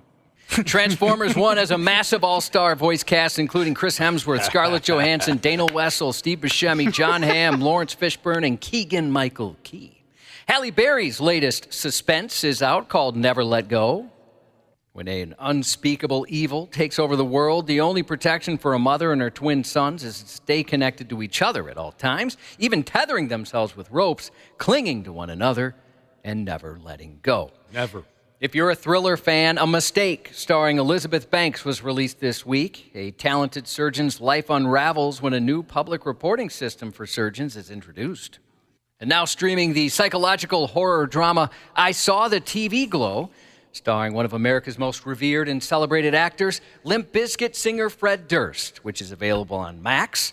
I Saw the TV Glow is about a classmate who introduces a teenager named Owen to a mysterious late-night TV show, a vision of a supernatural world beneath their own. Dude left. Josh left. Darn it. Oh, sorry. I'm back in studio. What were you doing? I had to tie my shoe. Oh, yeah. I don't like to do You it don't in know the how to studio. tie your shoe. And you're out of breath from tying your shoe, too? Oh, man. Twins infielder Carlos Correa turns 30 on Sunday. Wild winger Ryan Hartman, 30 today. Happy Trucker Appreciation Day to dresses like a cowboy, but not a cowboy Jesus, and all the badass kings of the road in the listening audience. Happy anniversary to Cheesehead Jesus and the better half. Happy birthday to the beauty with the booty, 5-foot Hawaiian Jesus, turning 30 today. Happy sweet 16th to Kendra tomorrow from Dad, drain-slinging tampon fingers, Jesus. Happy 41st to Mark from Lifeguard Jesus and the kids, and that's 93X News. The Minnesota Vikings interview. Now he's going to unload with that right arm. So Johnson has to get his load ready to go load to load. And the fans boo when you do that. Tough to stop it. Well, you got to. If a guy's loading up on you, you got to load up on him. And you better bring a bigger load. On the Half-Assed Morning Show. Touchdown! Vikings win it! This is Tell Us with Metellus, and today we're asking my teammates what's their favorite thing about their favorite person / what. What's your favorite thing about your wife? Oh, man, how forgiving she is. I like that. I like how fast that came, too. Yeah. Yeah, that means you probably mess up a lot. Yeah, F this. It's Friday morning. Here's a couple of guys who pretty much wrote the book on how to F off on Friday mornings. Randy Shaver and Brad Ryder. Word up, fellas. I learned the best from the best. Good morning. Word up, Brad Ryder. You're a wild one, Brad. We know that. Oh, yeah. Listen to the guy. You Google wild and my picture comes up. Yeah, chill out. Exactly. Listen to the way he comes off on the radio. Jeez, Exactly. He's a madman. And let's haul Mr. Undefeated into this mess. What's up, Vikings long snapper Andrew DePaola? Hello. Good morning, guys. Depot. Good morning. What's with this undefeated approach to the season so far? What's the strategy behind something like that? Great question. Man, I don't know. Just taking it one game at a time, one practice at a time, not really looking too far ahead, and just concentrating on what we got in front of us. But you guys pretty much stomped a club that everybody always, notes as a top power in the NFC. You just stomped their guts out. Yeah, we played pretty well against them. We did. We left some things on the table there too. I mean, we had I think we fumbled like on the 5-yard line, and we had that interception down there in the red zone. So I mean, we left some points on the board too, which is kind of scary if you think about it. We're playing pretty well. Right, outside of a couple of mistakes, if it wasn't for those 2 mistakes, it would have been a total blowout. So are you the guy that takes it upon himself to go talk to the quarterback and the running back about Oh, yeah. Yes. I tell them what they should have done and what I saw in that play. I mean, you are a team captain. I mean, you should be doing your job, man. That's right. They listen. Yeah. They look up to you. I bet they do. would take it from you. I bet they'd listen. Yeah, I bet they'd listen, and then when I turn around, do the same hand gestures I do to you guys. Or they'd say, wait, what was that guy's name again? Regarding that hand gesture, we were kind of talking about this yesterday. So, your coach does it, what's it called? Sunday Conversation with Caleb Presley. Did you see that, Andrew? Do you know what we're talking about? No. Is that like a show he does every Sunday? I thought it was called Between Two Ferns. It's similar in style. And so he was, you know what? I've got it. I'll load this up so you can hear it. But basically, we were wondering if he got a reference to masturbation, because it kind of seemed like he didn't know what it meant. We're going to talk masturbation references, Andrew. I wasn't expecting this to come up, but it's kind of... Prepare yourself. Okay, hold on a second. Here it is. So it's some kind of comedic interview show? Yeah, the guy's very funny. Caleb Presley, right? That's the right guy? He's very funny. Oh, was this the Barstool thing? Yes. Yeah, Barstool Sports. Oh, yeah. Okay. Did you watch it? I've seen it. Yeah. Okay, so I'll play it for people who haven't heard it. And we kind of think there was definitely a masturbation reference, but it didn't seem like Coach got it. Oh, hold on, my computer's... You need a drum fill? That's why I had it switched over to drum machine. We've got a drum machine now. Oh, boy. Yeah. Does that replace the trombone? It's a saxophone, for God's sake. Oh, here we go. That's At your the whole ballpark.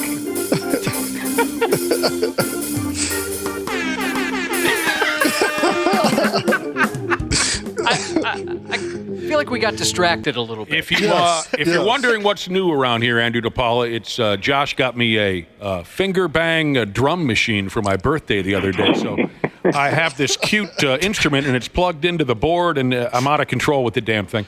Nick finger drums all the time. Yeah. So I thought, let's just get him a kit or multiple kits, because you can choose between a whole bunch. Yeah. Are you a fiddler, Andrew DePaola? Do you twiddle you drum on tables and things like that? I've always been a twiddler like that. Yeah, sometimes. Then you got to get one I've been known to twiddle. Josh, you should text Andrew DePaola and tell him whatever you call this thing that's in front of me, like the brand name and whatnot. You got to get this at the house, Andrew DePaola. You'll be single within a week. 'Cause I turn it all the way up at the house and then just, oh, God. And the friggin' wife comes at me with a... We do get a lot of texts wondering what it is. So it's, if you're curious, it's a Yamaha, the FGDP50. The finger drum pad. Cool. This is a real thing. Yeah. Yeah, we're not making this up. We would never lie to Andrew DePaola. So you were trying to find this audio I found it. Kevin O'Conrad on Between Two Ferns. Nope. It's a very popular... No. Sunday Conversation with Caleb Presley. Here we go. Head coach for the Minnesota Vikings, Kevin O'Connell. This is just a question from a fan. Yeah. This happens to be also my little cousin. Do you really love us here in Minnesota, or are you just here for the money and women? And as a follow-up, if you are here for the women, do you know that you came to the wrong place? There's a lot to unpack there. I'll start out by saying that I love Minnesota, I love our fans. This question is from a fellow NFL coach, Brandon Staley. Good friend of mine. Kevin O'Connell chokes his chicken so hard he throws up in the car. That, believe it or not, would be accurate. One time, right in front of Brandon, I had a chicken sandwich, and I legitimately choked in the backseat of the car.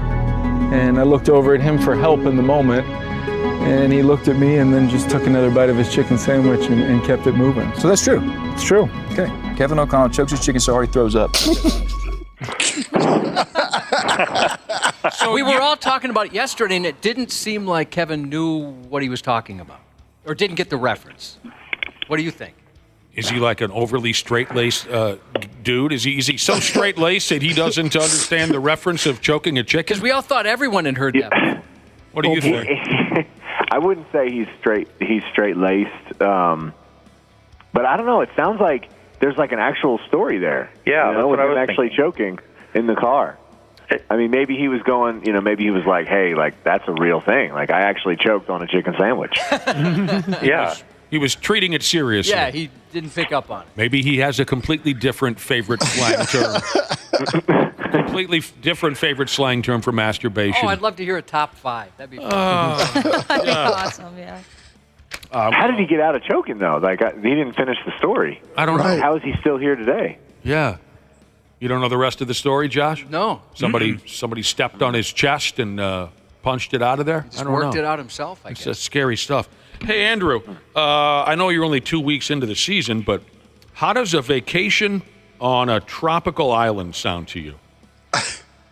Yeah, sounds great. Does that sound okay to you? Because with this drum machine, I can take you there real quick, okay? Close your eyes. Andrew DePaola, Okay. Close your eyes.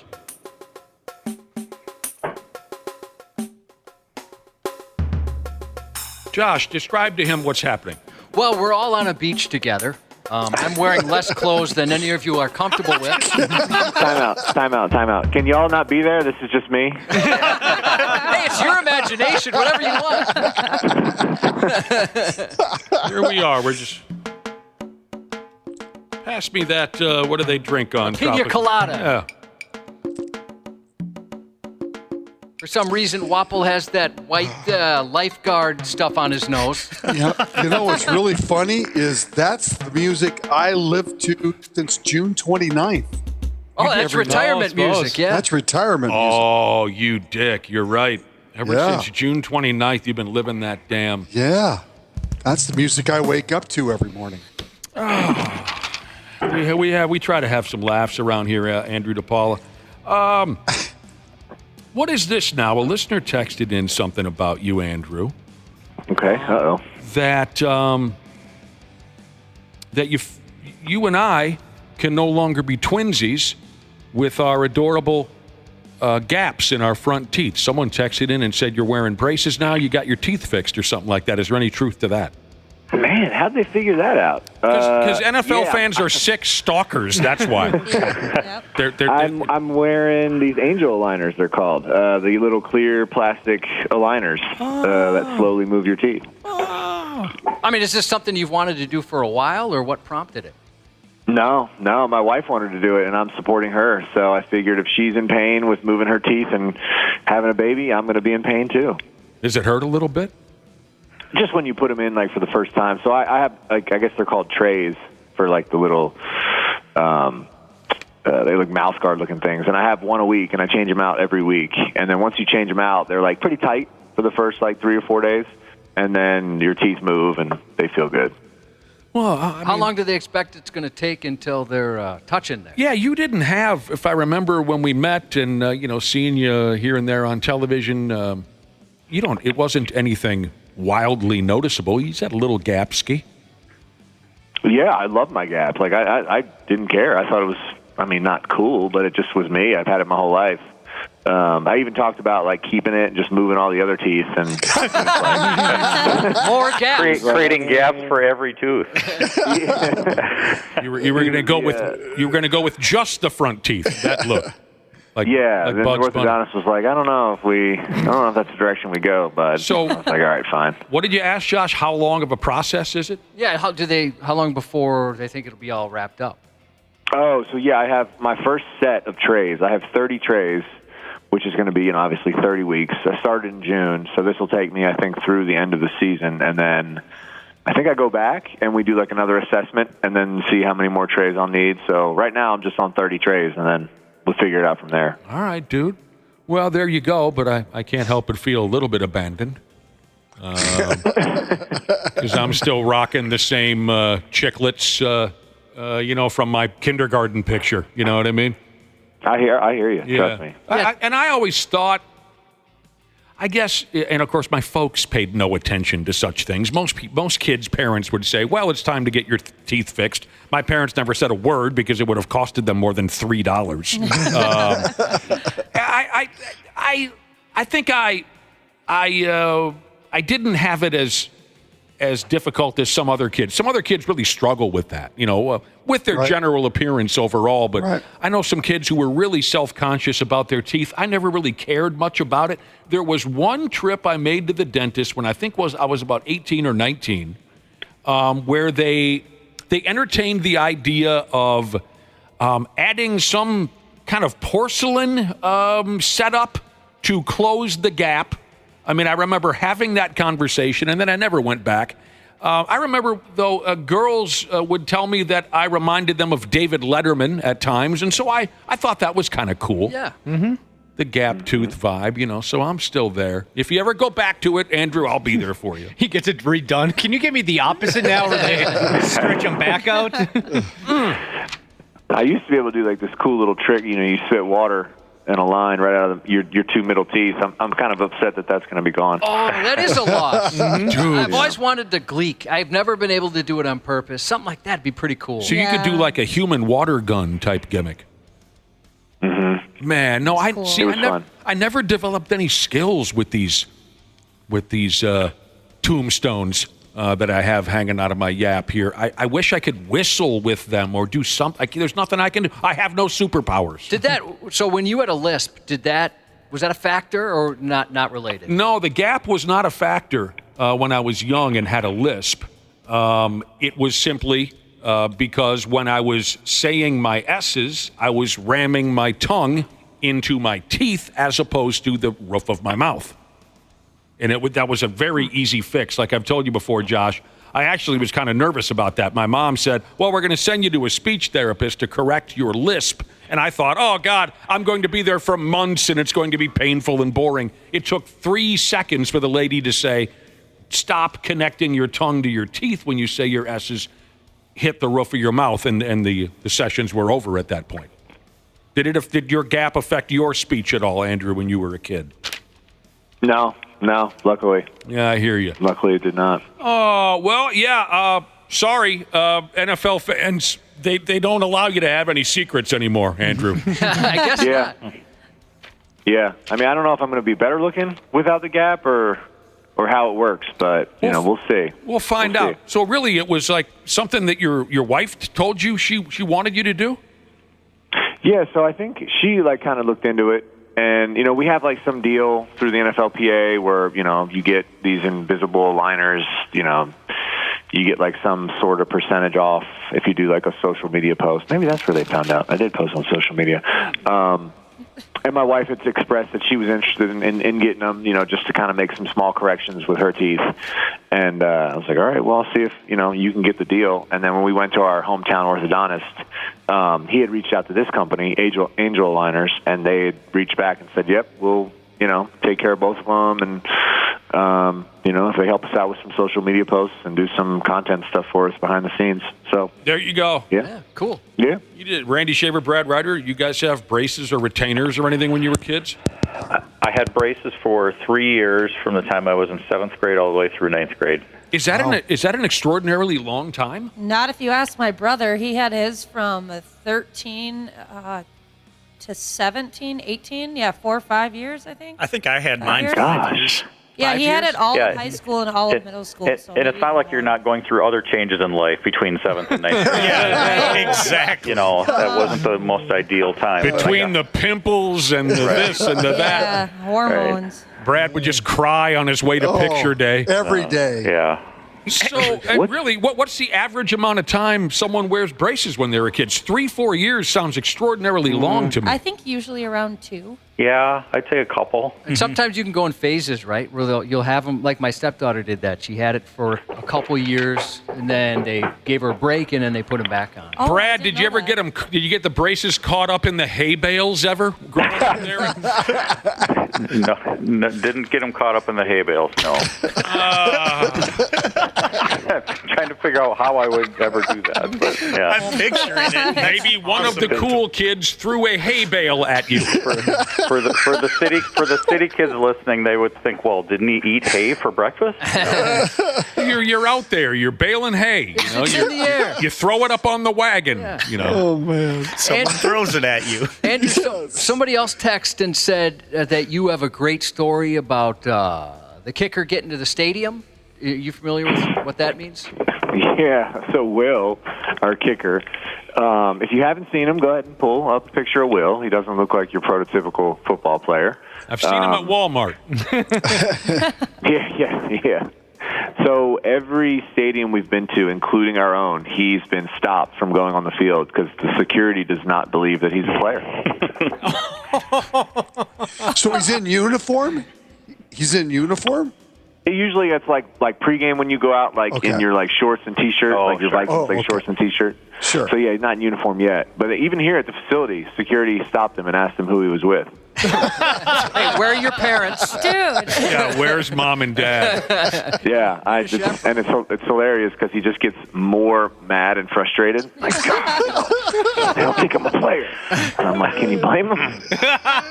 Well, now you just got to keep it going now. Get every stadium you go to. Get the security in on the gig. Yeah, exactly. Or just give them stuff a little kid would have, like some cotton candy or something. Or hire a cop to pretend to arrest him, wait, put him in cuffs. Oh, that would be good. That would be good. Yeah, poor guy. This is an ongoing routine where they keep pinning the kicker up against a wall and asking him who he is. Nobody takes me seriously. Would it help at all if he grew himself a beard, or would that just be overkill? I don't know if he can. Yeah, if we're being honest. Lucky bastard. Really, honestly, I've always been envious of guys who don't have to shave, and you know what I'm talking about. Good for him if he. I wish I had that problem. Isn't it funny how that goes? Like when you're like a middle schooler, you're so jealous of the kids that could grow facial hair, and then after a while, you're right, it's a pain. Oh man, Andrew DePaola, were you very sympathetic?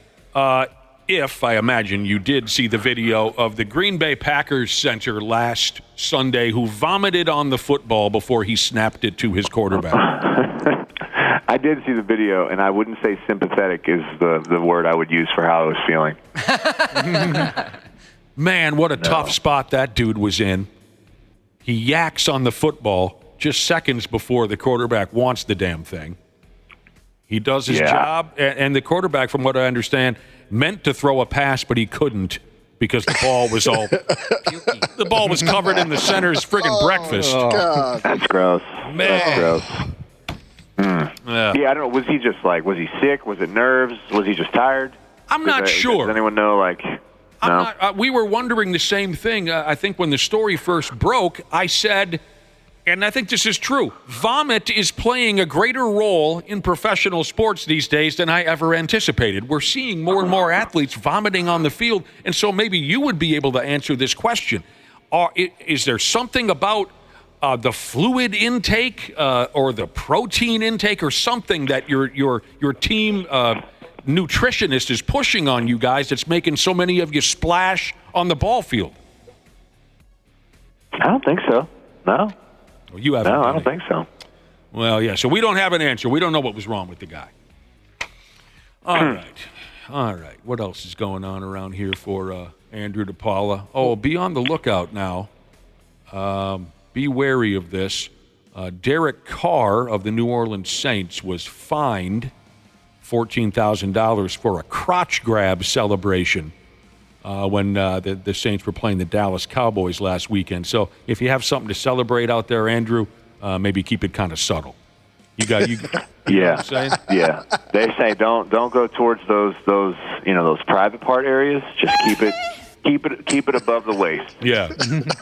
They referred to it in this story as a Michael Jackson-style crotch grab celebration that Derek Carr cut loose. He said his brothers put him up to it. Is that right? Yeah, they told him to do it. They stay. What else do they say, Andrew DePaola, aside from stay away from your, privates? No thrusting. No thrusting of the hips. So is it no now? Because remember before it was like anything past 3 is where you got in trouble. They gave you the first 2. And we're advised to stay away from the hip thrusting, just in general. I think, and I mean, come on, you guys know the refs are human, right? So it's just kind of, if they're in a bad mood or not feeling great, they're going to be like, that's too many. Or it's like, if they're in a good mood, they're like, all right, thrust away, big guy. You never know. So you just say, hey, let's stay away from the thrusting. And then any firearm movements like shooting a gun or firing a gun. That's a no-no. Yeah. Yeah, well, there you go. $14,000 less in, what's his name, Derek Carr's wallet. Okay, we know you got to get going, Andrew DePaola. And, back to the... Yes.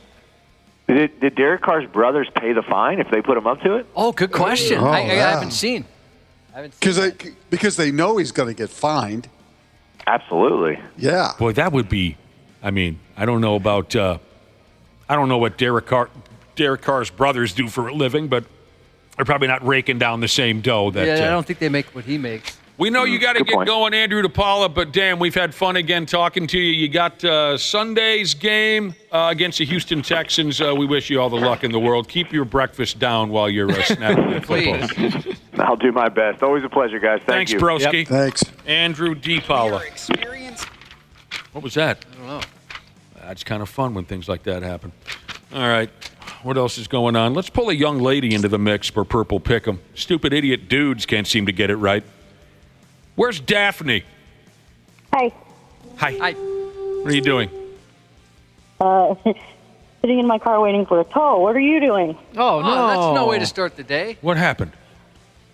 Well, I hit a deer on my way to work last night. I'm sorry, I couldn't make that out. What? She hit a deer on her way to work You hit a deer on your way to work last night. I made it to work, but on my way home, my bumper fell off. Oh, no. Oh, bummer. I'm sorry. Is that right? Yes. Where are you at, Daphne? I am over by Dakota Ice Center, Where the hell is that? Prior Lake. Oh, it's a nice area. So this is great. We get to talk to a lady who's waiting for a tow truck while her front bumper is sitting in traffic. Right? That's right. We didn't mean to catch you at such a low time. I hope maybe this picks up your spirits a little bit, Daphne. Daphne? Oh, no. Hello? Oh, there she is. I guess it's I not. thought the deer family got revenge. It's not doing anything for her. Her on-air appearance is doing nothing to improve her mood. Daphne, here you go. It's your shot at Purple Pick'em. Now, you already won a $25 gift card to Dickie's Barbecue Pit of Eagan. I bet you Cubby's done some damage over there before. Oh, yeah. I love that place. Yep.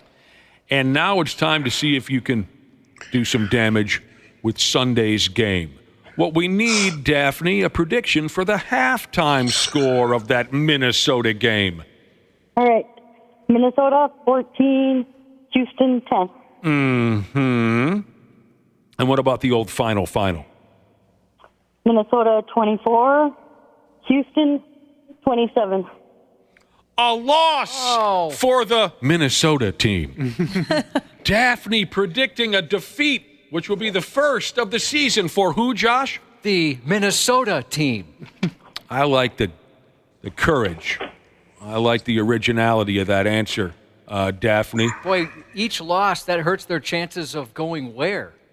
Oh, you're talking about to the big game. The big game.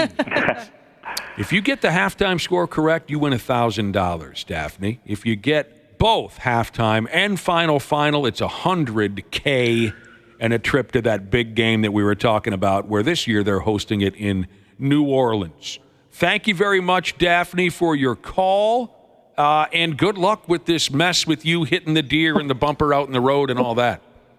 Thank you. Yeah. Tell that tow truck driver we said hello. I friggin' guarantee he's a listener of this program. All right, I will do. Will do. He or she. We get a lot of tow truck drivers who say they dig this program. Absolutely. Yep. Thank you, Daphne. Thank you. Well, that was an interesting one, huh? Yeah, it'd be $100,000. That'd be good timing for her. So I have a question. Yes, Randy Shaver. I have a question. So in order to win the $100,000, it's not getting the final correct. You have to get both correct. Yes. Yep. Yeah. That is correct. So we've been doing this for years. No. I just thought of this though right now. Somebody out there, if they got the final score correct, but not the halftime, they probably think they win, and that's not true.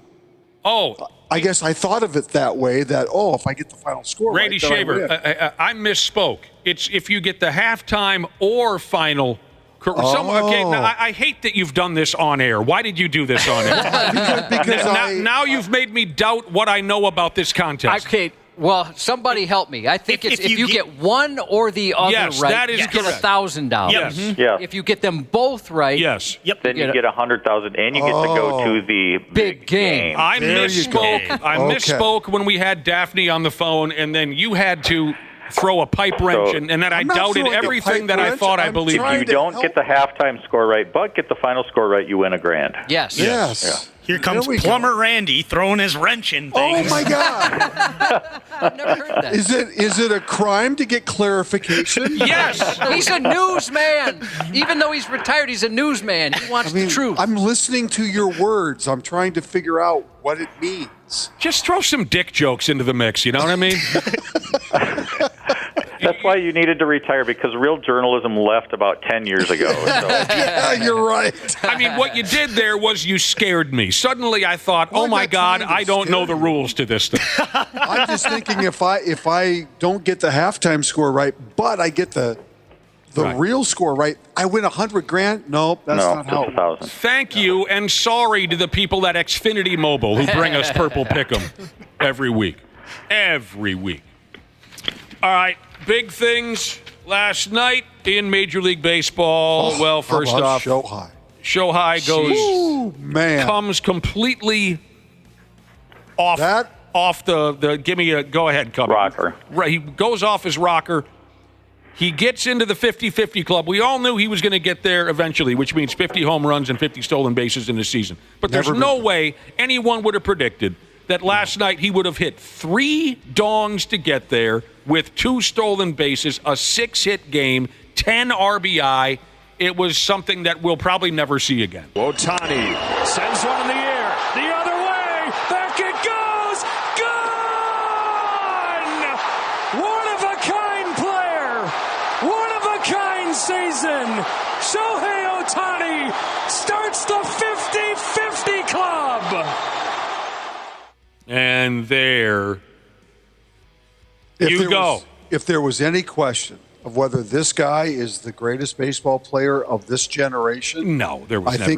I think he answered that question last night. This is a guy who had Tommy John surgery. He hasn't been able to pitch this year, but he's more than made up for it at the plate. And what he did last night, truly incredible. I mean, the only I think of Kirby Puckett's when he went like 10 for 11 in that stretch or a doubleheader or whatever it was against the Brewers.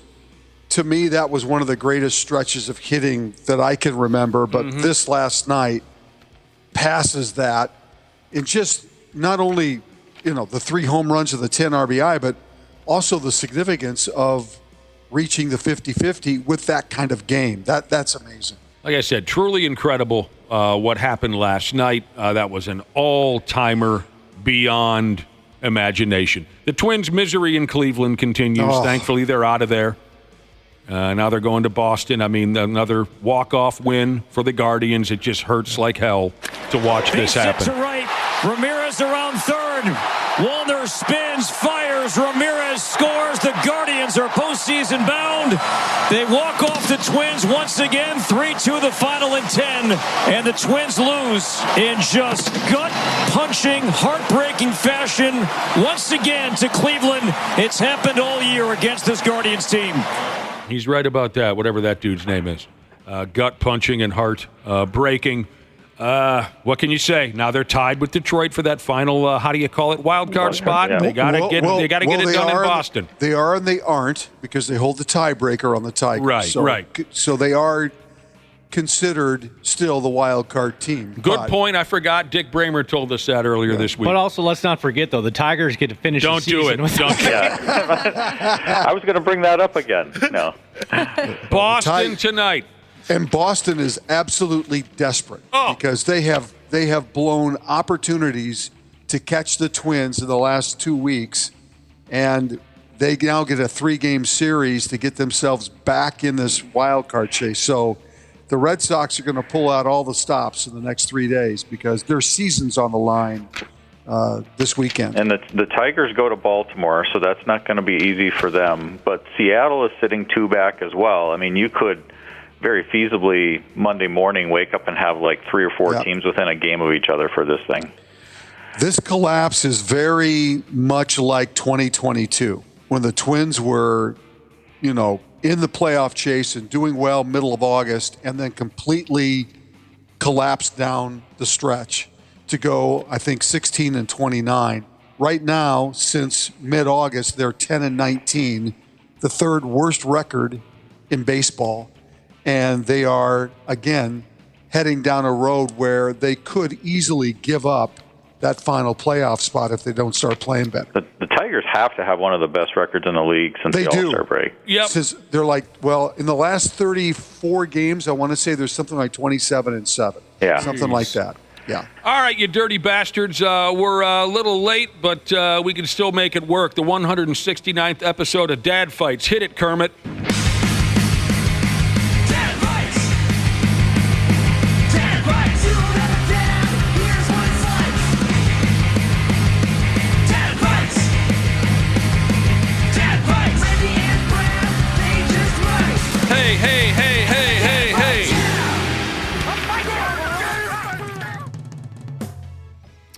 We're going to do some NFL stuff for you today. Last time around, we went ahead with a test on different ways a guy can mangle his effing Johnson. I thought we were going to have part 2 on that today. You want to go vagina today? No, that's not really what I meant. No. We prepared one of those, too.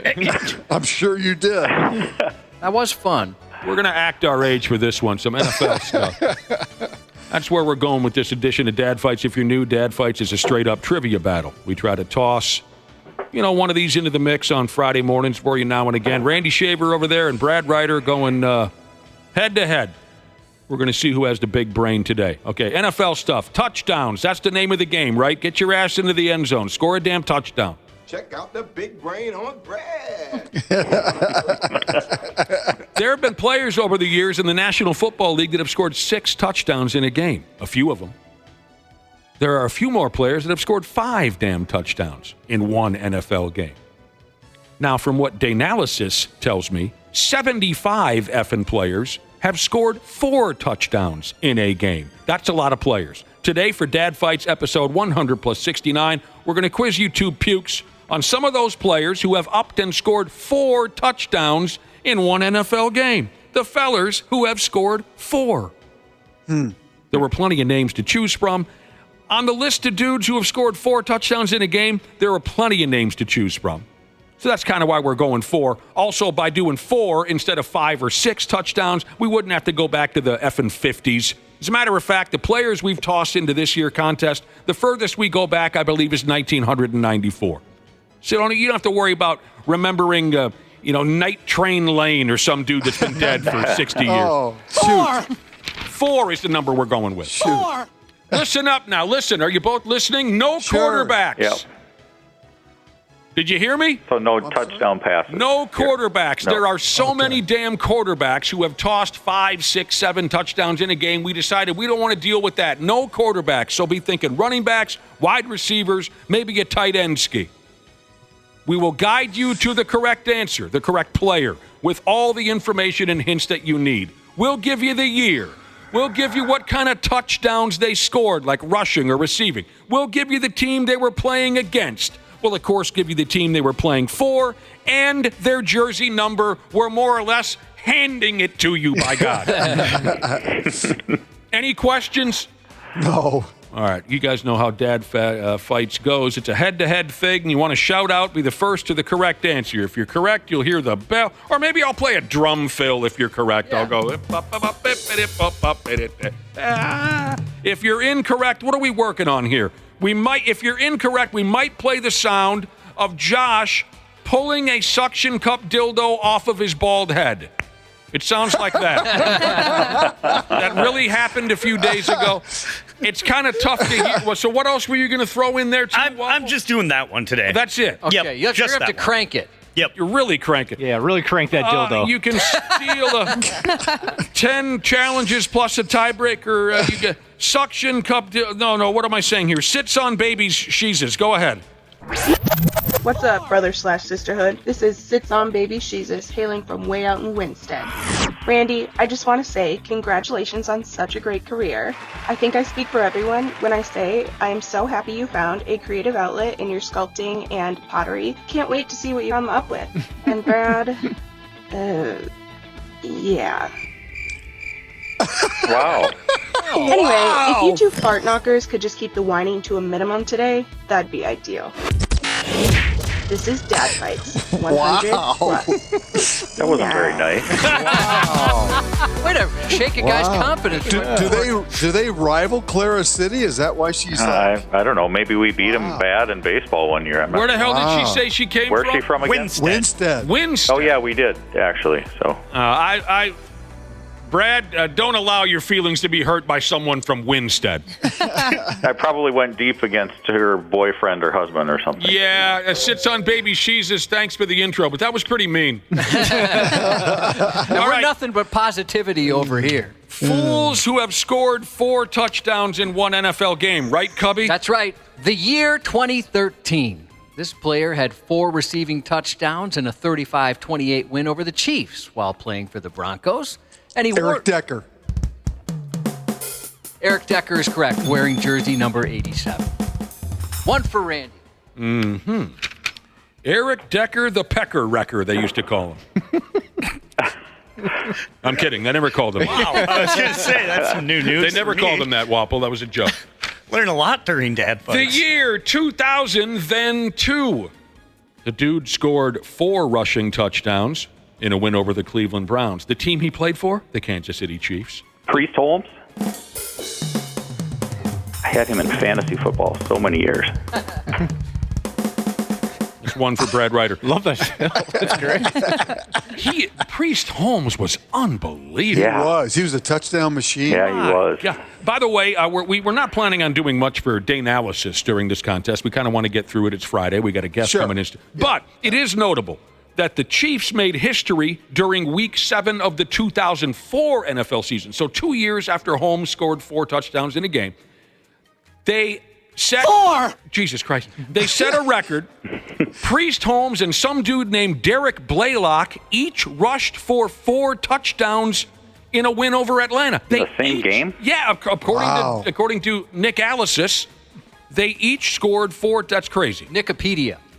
Oh, I like that. It's 1-1. In 2007, this player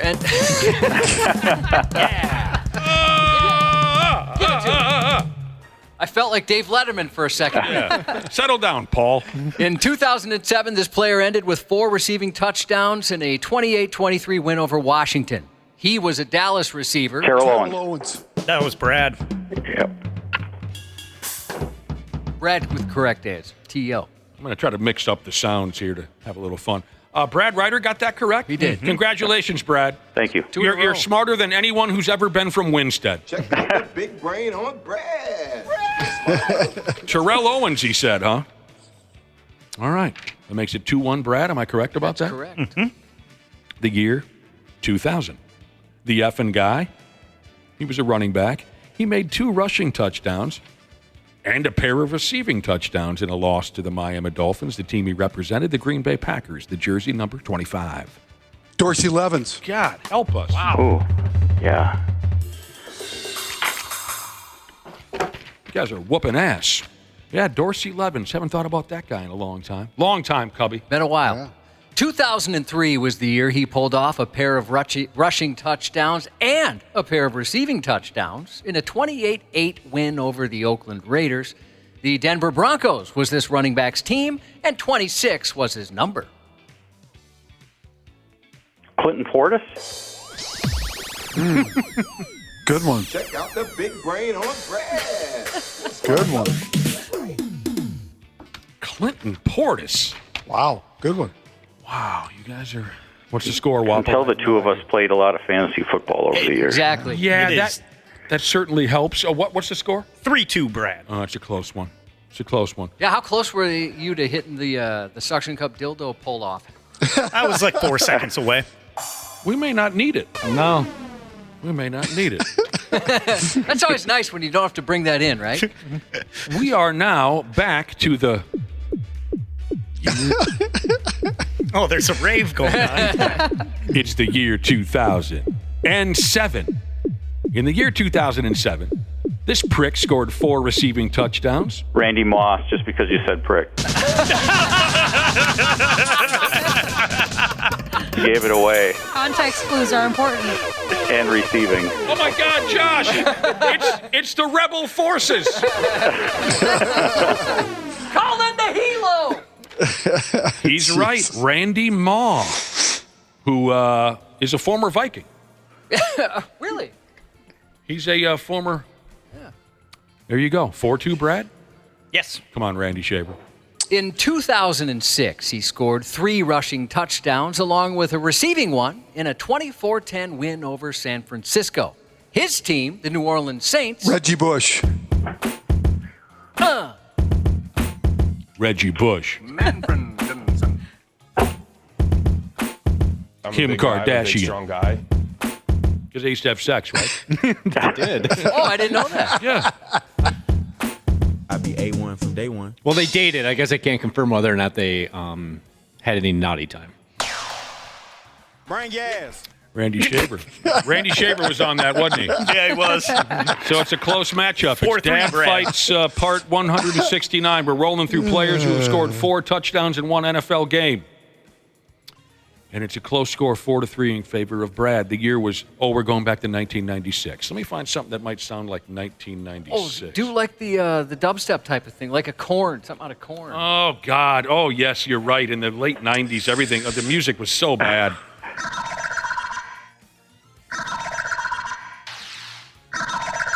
That sounds like corn, doesn't it? Yeah.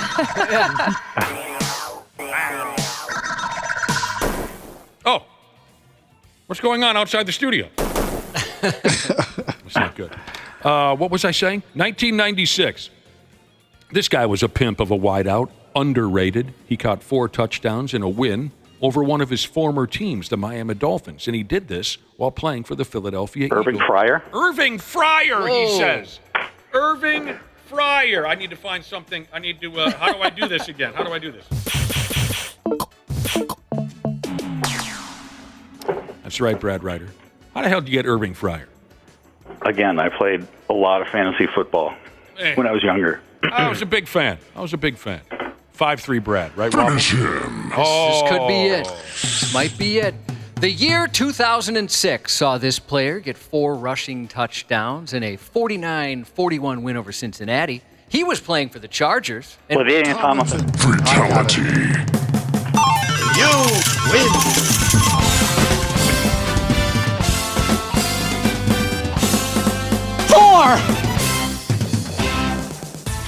Brad Ryder got in there for the victory, Randy Shaver. I'm sorry. As Burt Blyleven would say. Sorry. I'm sorry. I'm so sorry. Does that make it the final score 6-3, Brad Ryder? Mm-hmm. I'm so sorry. Dad Fights Part 169. What a hell of a run for the both of you. It was an entertaining game. Brad is the winner for this week. And yeah, I certainly think, didn't really dawn on me when we were putting it together, Josh, but if you've been a fantasy football junkie for the last 20 or so years, I bet it didn't hurt. Oh, yeah. Yeah, I bet that they would have helps. done well either way, but I'm sure that was very helpful. It didn't friggin' hurt at all. You guys, we got to get going, but go ahead and have a terrific weekend, and we'll wrap with you on Monday morning. Sounds good. Thanks, boys. Stay tuned and feel free to fire up your text hand and send us a question if you have something a doctor should know about. Maybe you're not feeling too good. Something hurts. Something is swelled. Something's giving off a funny smell. Whatever it is, our next guest, Dr. P. Jesus, can help you out at 651-989-9393. Dr. P is next. The 93X Half-Assed Morning Show. Did you know that Standard Heating opened its doors over 90 years ago? That's right. Tony Ferreira opened the doors in 1930, now ran by his granddaughter Claire Ferreira. Call Standard Heating and Air Conditioning today and experience the customer service and care that holds true today. Are you looking to improve your work-life balance with excellent benefits like 401k match and even tuition reimbursement? Standard Heating and Air is looking for an accounting administrator and customer service representatives to join their team. Learn more at standardheating.com/careers today. Hey, it's Rich Eisen here. Join me and my compadre, Chris Brockman, every Monday on the Overreaction Monday podcast. You're also saying the record's going to go down.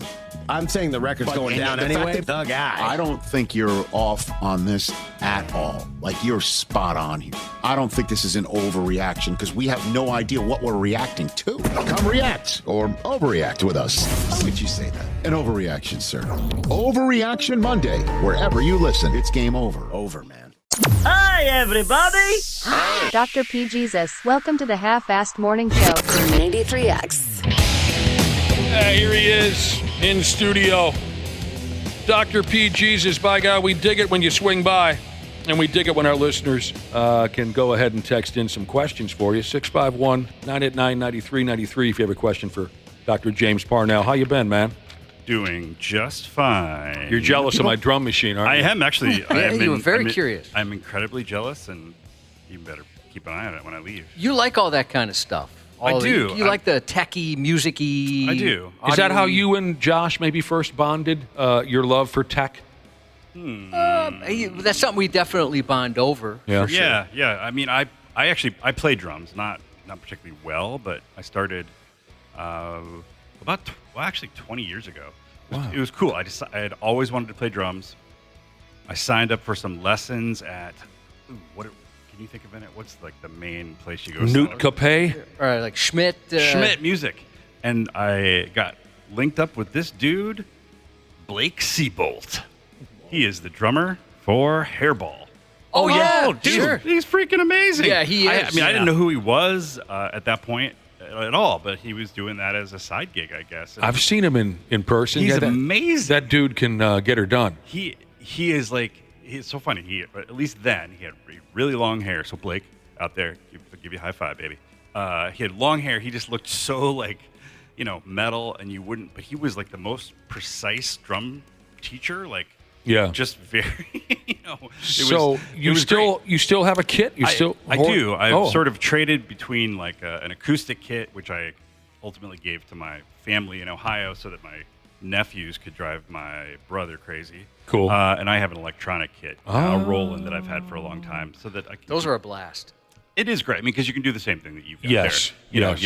You can have the whatever. You can have the sound of any kind of drum kit you want, human voices, electronic, all kind. Right. It's really cool. So, similar to this thing that I have plugged in over here. I like it a lot. I'll keep an eye on it. I don't want this thing to go missing. It was a how do you call it, birthday gift from Josh. I don't want to. I'm not going to steal it. So appreciate you coming in. We got listeners texting in questions already. But before we get to the question, let's get those clothes off, Dr. P. Play just the first, or is that all one button? Yes. Oh, okay. Because the first part sounds like your tummy going bad. It kind of makes my stomach kind of. It actually does. Flutter a little bit. Uh-oh. Get those clothes off. All right, here we go. Dr. P. Jesus, live in studio. Here's a question that reads like this here. I use nicotine pouches daily. Zyn, I believe, is the name of the product. Mm-hmm. This listener says, I get sore gums. Are there any other negative health effects that you know of? Or are these type of products safe? That's an interesting question. I mean, if you're getting sore gums, obviously that's, I would assume there's just something in those, in that delivery system that is causing irritation.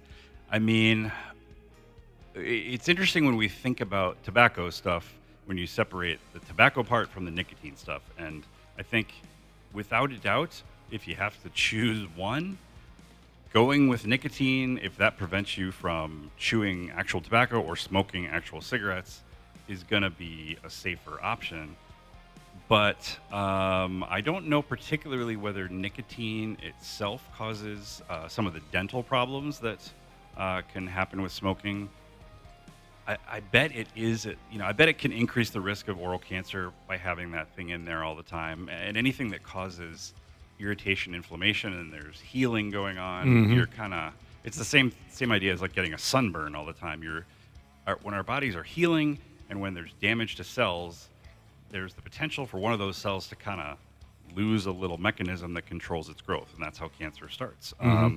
Nicotine itself does have some effects on, blood pressure, and I think blood vessel tone. So it's not like nicotine in and of itself is perfectly safe. So the goal with, obviously we recommend people get off tobacco, and if you need to use nicotine to do that, that's perfectly reasonable. The goal ultimately should be to get off of nicotine too. Mm-hmm. So I think sticking with that long term is gonna increase risks, and that might be.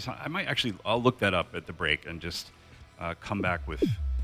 And by then With I'll no probably clothes have on. hardly any clothes on. So You should play some music when you ask somebody to disrobe for a physical. Set the mood. I'm not sure that's the mood we're going for. A disco ball lowers Yeah, from right. the ceiling. Please go ahead and undress while I sit here. All Good right. advice, Dr. P. Good A advice. professional has checked in on this question about Zins. Yes. Yeah, I don't know that particular I've product. seen them around in the I've gas seen 'em. stations. Mm-hmm. Yeah. Dental Babe Sheezus said this question hurts me. It's ruining kids' gums. Oh, Okay. Yes, so you will be So paying it- for your Zins. So it's. I guess I'm not sure whether it is. That's good.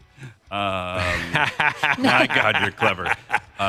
It could be the nicotine, but I bet there's something else in in whatever packaging it is or products that are also there. So that's interesting to hear. All right. Now, this person says, and it might help to know they're from Wisconsin. My urine has been extremely foamy lately. Is there something to be concerned with? That means action. That almost sounded like You're on. action. Hey, play a rap beat and rap the answer, Dr. P. yes, Okay, please. so he's got, to set it up again, he's got foamy urine. Foamy urine. Okay. You give me a rap? Yeah, give him a beat. I will.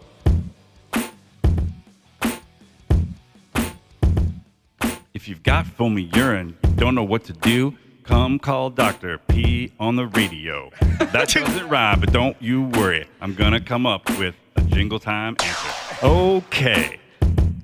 Yeah.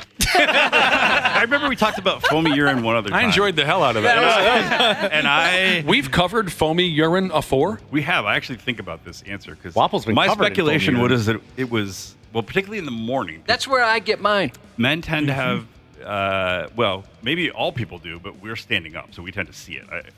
I'm sorry, I don't. Women, are you sitting down and you see it? Aren't we all? Oh, here we go. Oh, geez. Okay, anyway. Foamy urine in the morning is pretty common. And my speculation that time was that it was turbulence, which I think Nick really liked that word. Well, I don't recall this. I always question myself after I leave these segments and wonder what the heck I was saying. Why did I go in? So turbulence, it might, because you do have more urine in the morning. But you actually, I have looked this up since. You can actually, sometimes people get some like lipids actually leaking into their urine. So that, it's like, basically like soap, essentially. And a little bit of that is normal. I'd say if it's happening a lot, that can be a sign of something some kind of kidney disease. But I think, again, it's very common in the morning. Did they just say it's always like that, or? They just said, they didn't specify how often it happens, just that it's happening. Yeah, if someone noticed that it was like that all the time, you do want to kind of get in, and you'd probably you'd have some blood work and a urinalysis. Foamy.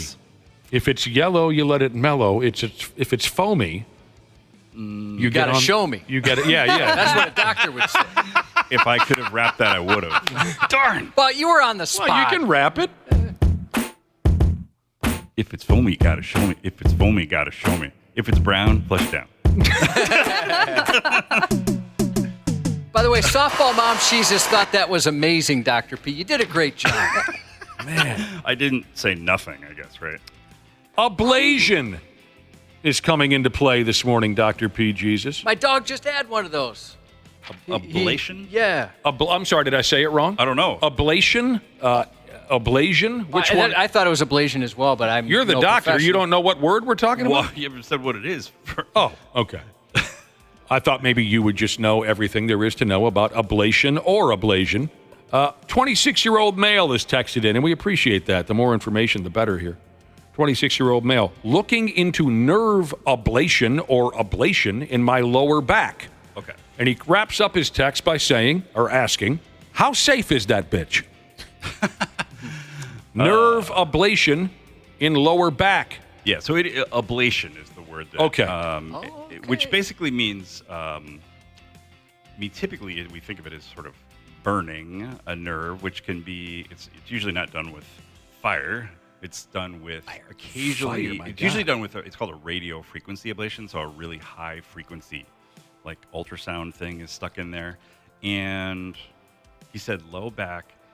So it's well, first of all, back pain is a complicated subject. You know, and so people come in with back pain. Most back pain gets better, no matter what you do. So the less you do is usually the better. But people can have persistent back pain, and then it amounts to like trying to figure out what's causing the pain. If it's a herniated disc, which is the soft material between the vertebrae, that causes nerve pain going down the leg typically, but it can cause some back pain. The type of pain you would potentially treat with an ablation is when typically there's pain between the facets of the vertebrae. So it's, if you think of the vertebrae sitting on each other, there's sort of like these interlocking segments, and those are the facets that, you know, basically when you flex your spine, that's the joint. Mhm. And you can get arthritic changes in those joints. And there are little nerves that supply pain or put pain fibers to those areas. And one of the treatments, if you're considered a good candidate, is to go in and literally, they fry those nerves. But to get there, you have to have some test injections. I mean, they'll inject a numbing solution there a couple times. If it works, then that's encouraging that maybe that would help. Usually you've got to have it done again and again. They don't go in and completely smoke these nerves out so they're gone. They kind of shrivel and then they grow back. So usually people have to get it again. So it's not a simple answer. The question was, how safe is that bitch? Yeah, I mean, I would say it's pretty safe. What is? The actual ablation. But I'm sorry, I want you to respond to the text. What is safe? Is that bitch safe? Oh, that bee is safe. Mm-hmm. I just can't say that word out loud on the I air. love that you. I'm sorry. What word can't you say? The B word. Oh, gotcha. That bitch is I safe. tried. No. Yeah, I mean, it's done under fluoroscopy, which means a live X-ray, so they're watching where they're putting the needle. I mean, the people who do it all the time. It's a question of how effective it is.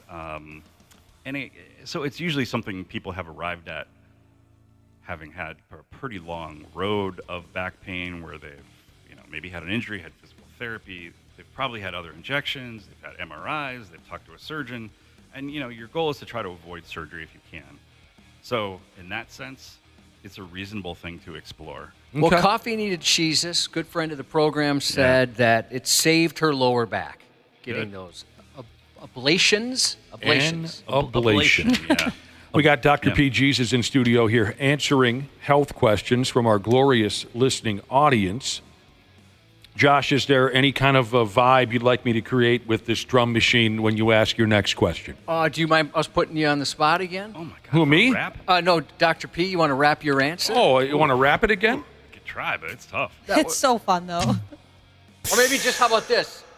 I'll ask the question, and then you play like a setting up the next segment beat or something like that. Maybe with some of the sounds you've got. I'll try my best. All right. Yeah, maybe that's too difficult. First and foremost, this person wants to know if we could pause the segment because their realtor's calling. Unfortunately, we can't. I wish we could. Hold on. We got to keep going. Okay, I don't know that we've ever been asked a question like this before from Chuck Wagon Eater Jesus, and boy, that's a delicious sandwich. Mm-hmm. I have mild Tourette syndrome, but haven't been to a doctor about it since I was a kid. Are there any medications or anything that could help calm me down? That was perfect. That was a great transition. Just a little segue into your professional answer. That's exactly right. I like that. But Manfred Johnson. What is that from, by the way? The movie is called, I'll get there in a minute. No, it's A Fish Called Wanda. One of the most hilarious movies ever made. I tried to look that up one day. You got to watch A Fish. Okay, one more time. The question was, I have mild Tourette's. Is there a medication or something that could help? Dr. P. But is my goal to rap or just... No. Okay, good. That was God. just a Thank God. segue. Okay. Yes. Yeah, Tourette's, for those out there who would like to be reminded, Tourette's is a syndrome. Tourette's is a syndrome where you tend to have like a tick, a verbal tick is probably the most common. You know, the classic thing is sort of swearing uncontrollably, or just saying weird things that sort of snap out. Well, could like if you have a physical tick, would that be considered Tourette's? It can be part of it too. So I've got a cousin that has a pretty pronounced one. Yeah, I think it is. I remember that guy. I don't remember I don't know if we really understand like the physiology of it, because it's odd. You know, it's almost like I don't think it has anything to do with seizures, but it is this just like explosive little behavior thing. And I think there are medications that can help with that. I'm going to have to look that up too. It's not something that I would normally be treating or evaluating. I think it's partially treated with, therapies that are more like if you have a lisp or stuttering. So you're trying to because it happens if you're sort of emotionally charged, and then you kind of lose control of that. These things kind of come unfiltered, which is sort of what happens with stuttering. You know, someone could talk without difficulty in a certain situation, but if they're in another situation, they really get hung up. And, No, you're right. And you can.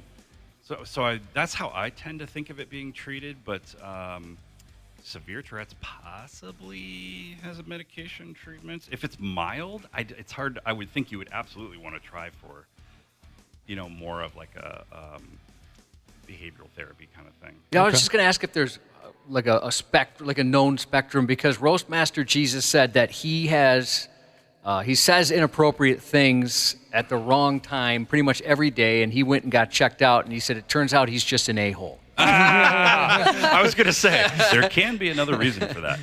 This is another one I'm going to have to look up quick. Again, Tourette's I have not treated somebody for Tourette's. If people swear at me, I just kick them out of the office. So, no, just kidding. But, I'm almost positive that there are medications that can be used, but I don't think it's too common. Before we take a break, one more question here for Dr. P. Jesus. We appreciate your text. We'll try to get to some more before we're out of here at 9. Again, the number is 651-989-9393. One more before we take a break, and I'll try a musical interlude again before we get to your answer. I'm 80 hours, says a listener. Letterbuck Jesus. I'm 80 hours into a 72-hour fast. Dude. That 80 hours into 72? That is... I noticed that. I did too. What's that? So he's past his 72 hours? That doesn't make sense, does it? Yeah, he needs to break his fast. Reverse that. 8 hours into I believe what he means is he's about to break his fast. Which food do you recommend he eat first? I think he's worried about some kind of reaction. I believe what he meant to say is he's 72 hours into an 80-hour fast. I'm sorry. Okay. He misprinted. Down 22 pounds. Is this doctor recommended what this guy's doing? I doubt that the 22 pounds is probably in general. It's definitely not from the 72 hours that he's already been. Okay, well... That's impossible. Which food would you recommend I eat first?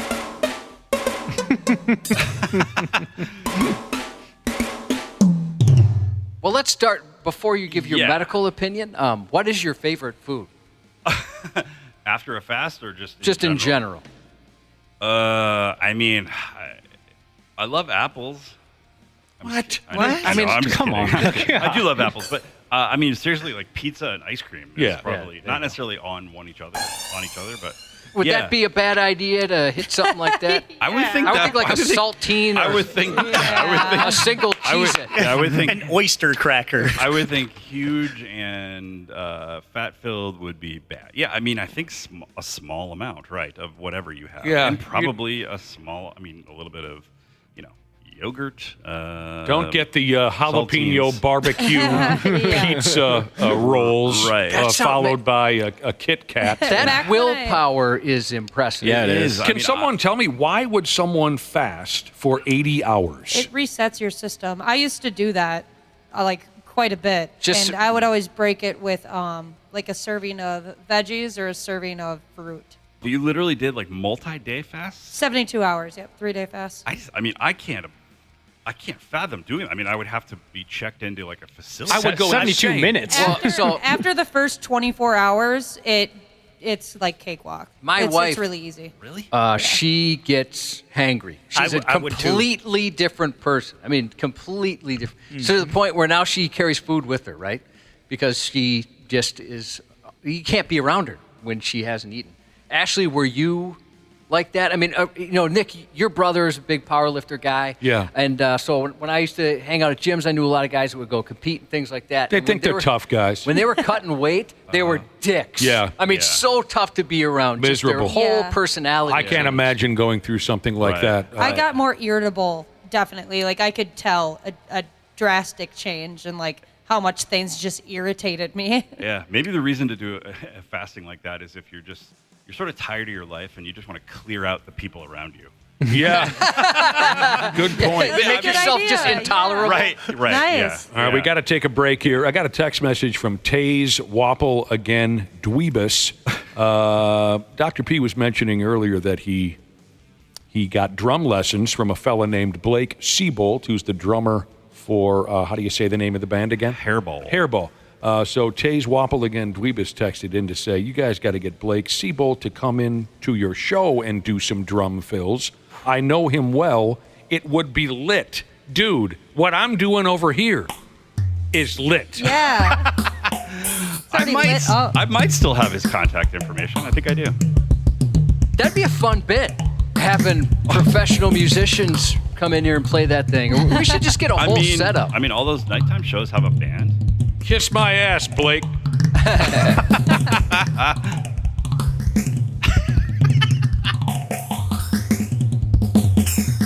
good stuff. I like that it's in stereo. God, they thought of everything. Dr. P. Jesus. The 93X Half-Assed Morning Show.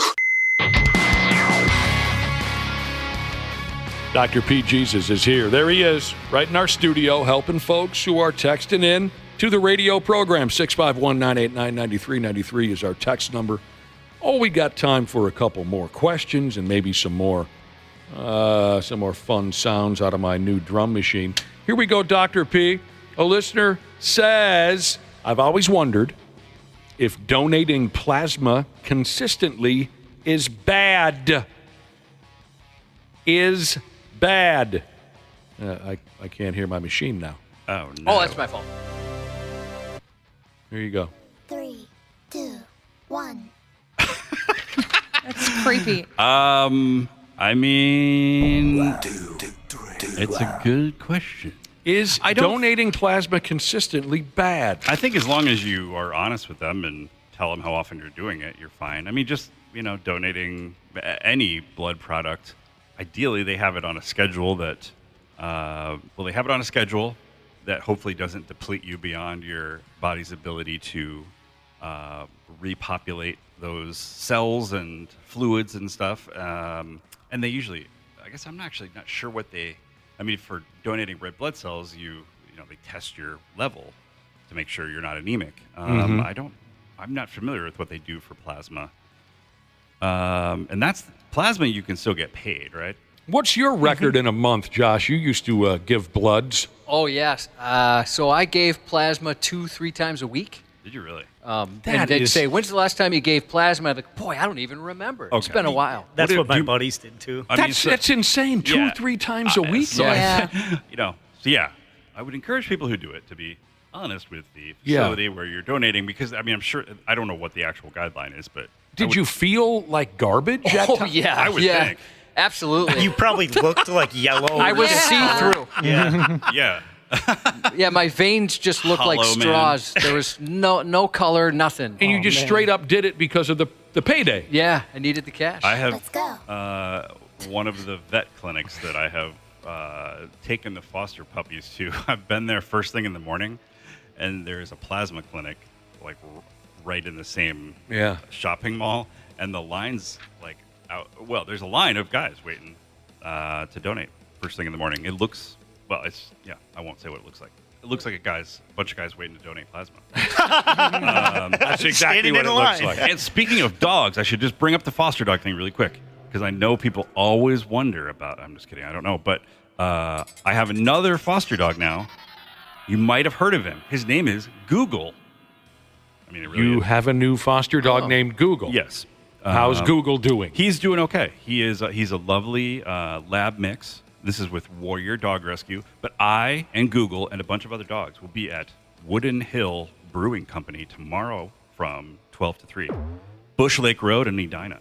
What are you doing out there? I'm not sure if there's going to be multiple rescues there, but we do this every weekend. I take him to places and make him look as good as possible, and try to get him adopted. Try to find him a home. And Wow, it's very nice. And there's That's awesome, there's yeah. some amazing dogs. But yeah, I've had 2 recent adult dogs, and he's the latest. Well, but yeah. You're doing wonderful things, Dr. P. Yeah, and I should circle back around with Tourette's. Ticks, yes. Yes. I think pretty much everything I said was about right. I mean, there's a thing, actually, I'd never heard of this. Comprehensive Behavioral Intervention for Ticks. Yeah, CBI. Yeah, so you've heard that? No. Oh, jeez. I just paid attention to nice. the first letter of each word. Yes, so that's something that can be done. And then there are the medications that get used. It's a whole bunch of different things. It's some that can be like antipsychotics. It's some that are used for like autistic people. I guess it just depends on what works, really. And then the other interesting thing to maybe keep this word in mind, coprolalia. Mhm. You might be able to guess what it means. 'cause Oh, yeah, I can guess. coprophagia- Girls love it. Yeah, coprolalia is when you have sort of unexpected use of obscene words. Okay. Well, I think then a couple of my middle school son's buddies might have that. I had to talk to one of them. Really? Like, okay, chill out. We got it. Just like- you know all the bad Right, words. and you're trying to use them all at once. Yeah. Cubby, do you have another question for Dr. P? If not, maybe we should give like a little bit of information about our boat ride tonight and then get the hell out of here. What do you got, And our son? last pair of tickets. We should do both. Yeah. Oh, my God, I forgot about the... We do have a couple, if we could. Too embarrassed to go to doctor. The doctor, Jesus, says, I've had a prolapsed hemorrhoid. Oh! Over 5 years. It's so embarrassing. I haven't done anything about it, she said. Will it require surgery? And if so, how long will I be out? You know what's interesting? With this brand new drum machine that Josh gave me for my birthday, I actually have, it's got so many different sounds on it. You've heard some of it this morning. It's amazing. I have the sound of someone suffering from a prolapse hemorrhoid. I do. This is what it sounds like when you... Yo. That's what it comes out. Like, there it is again. Yeah. Yes. Wow, a prolapsed... So prolapse means it's falling out. So it would be an internal hemorrhoid. Yeah, that is exactly right. Like, there it is again. Oh, But you don't want the doctor making that noise when he's no. back. Oh, geez. Yeah, actually, if it's prolapsing, and internal hemorrhoids can be dealt with. Did you tell me you had this procedure, like a banding procedure? Oh, I had banding. Yeah, was that prolapsed? Is that what that was? Well, that's for internal hemorrhoids. Yeah. Because they don't have external hemorrhoids have pain just where your skin does. You can't. Banding. Yeah, I was can't- banded. So you can't put a Band-Aid around that. But yeah, if it's an internal hemorrhoid, Band on the run. Even if it needed to be done surgically, it's not that big a deal. I mean, that just sounds very annoying. So I think it obviously, I can understand why people are embarrassed. It's an embarrassing thing to go talk about. Yeah. But the doctors that deal with, yes, exactly. The doctors that deal with that, they see it all the time. Yeah. It's no big deal. And they're Anuses aren't no thing to them. No, and they're happy to help you, and they can certainly make the quality of life a lot better by getting that thing out of there. No more of that sound. They beat on it until it goes away. Probably not. Nope. No? I'm not going to beat on it. Oh. Okay, one more. Okay. And I know Yeah. we're running late. Go ahead. Hopefully this is a fast one. I've had the Hershey squirts for 6 days straight. God help us all. How long should I let this go before I see a doc? 38 years old, normally pretty regular, don't feel sick aside from the undercarriage abuse. That's teat pulling Jesus. 6 days. What do you think? Yeah, 6 days. I mean, so the most common thing would be like a viral gastroenteritis, especially if you have kids, just because you're exposed to all these viruses. And that's those things tend to run their course kind of in that time. It probably has more to do with, are you able to eat and drink? Are you getting dehydrated? Is it, if you feel okay, it's probably something that's transient. Yeah, I mean, we sometimes people will go in and you order stool studies where they look for bacteria and viral things but most of the time you wouldn't do anything about those anyway, unless you are sick. So if you got blood in your stool, if you're not able to eat, if you're losing weight unexpectedly, if the picture or the other thing is if you just went camping and you said, maybe that stream has clean water. You might want to get checked out because you might have giardia or something. So if there's some, so truly, if you were camping and there's some weird exposure, or you traveled to India on a mission trip and you're back, those would be reasons to probably get it looked at sooner than I made later. spaghetti noodles with water from the Apple River. Oh, gosh. That would kill you. After we floated. Chlamydia noodles is pretty much what you'd have. Oh, man. No, you can't eat much of that. No. Clap your hands, everybody, and everybody clap your hands. We're lambda, lambda, lambda, and omega mu. Thank you very much, Dr. P, for coming in this morning. Stuff. You always put on a great show and give out some solid advice. I guess before we get going again, we should go ahead and thank everyone who bought up tickets to our friggin' boat ride tonight out on the Mississippi, our Rock the River party. We have one more set of tickets to be dumped on some lucky bastard, Josh? We do. If you text the word RAFT, R-A-F-T, RAFT, to 651-989-9393, that is your chance for our last pair, at least. Tickets to that sold-out 93X Rock the River cruise. It's tonight, Paddleford Riverboats. We want you there by 6:30 at the latest because they leave at 7. So they start boarding at 6:30. It's preferable if you can get there at about 6 to make sure you get on there because, unfortunately, they've got a schedule to keep and they don't wait for anybody. Free food from Lucky's 13, live music from Gel, drinks on the river with the most of the morning show here, provided by Paddleford Riverboats. Again, RAFT is the text word. You should have made it Apple River Noodles instead of Raft, but anyway. Well, it's too late now. Yes. I think we should have a whole week where all of our keywords are dark. Yes. Like we do drown for a boat. I would love that. It's just maybe Halloween week. It's just all evil text words. Right. Really changed the feel of the show, hasn't it? Yeah, thanks, everyone. We'll see you tonight. We'll Makes see you you wanna tonight at the boat party. And again, Dr. P, thanks for every damn thing. Thank you. Good to see you guys. Got a wedding day shout out here for Rock Hard Racing Jesus from Give Me the Spin Cycle Jesus. Happy 38th anniversary to Jolene and Tim from Turtle Jesus. Belated happy 33rd to FXT Jesus. Goat Truckin' Jesus giving Big D Truckin' Mr. Mule Jesus a happy 73rd birthday today. Snowflake Truckin' Jesus texted a happy 56th for today to his mom and a happy 2nd tomorrow to his son Mason. Happy 2nd, Mason. This text says, can you give my beautiful stepdaughter Chloe a happy 13th birthday this Sunday from your proud parents, and happy birthday to Kai, turning the big 07 from Halloween Dad, Jesus, and Mom. The 93X Half-Assed Morning Show. 93. The 93X Half-Assed Morning Show podcast is sponsored by Standard Heating and Air Conditioning. New episodes drop each weekday. If your podcast platform has ratings, go ahead and give us 5 stars and maybe give our enemies 1. Thanks, and here's a word from our sponsor. Standard Heating and Air is looking for an accounting administrator and customer service representatives to join their team. Learn more at standardheating.com/careers today.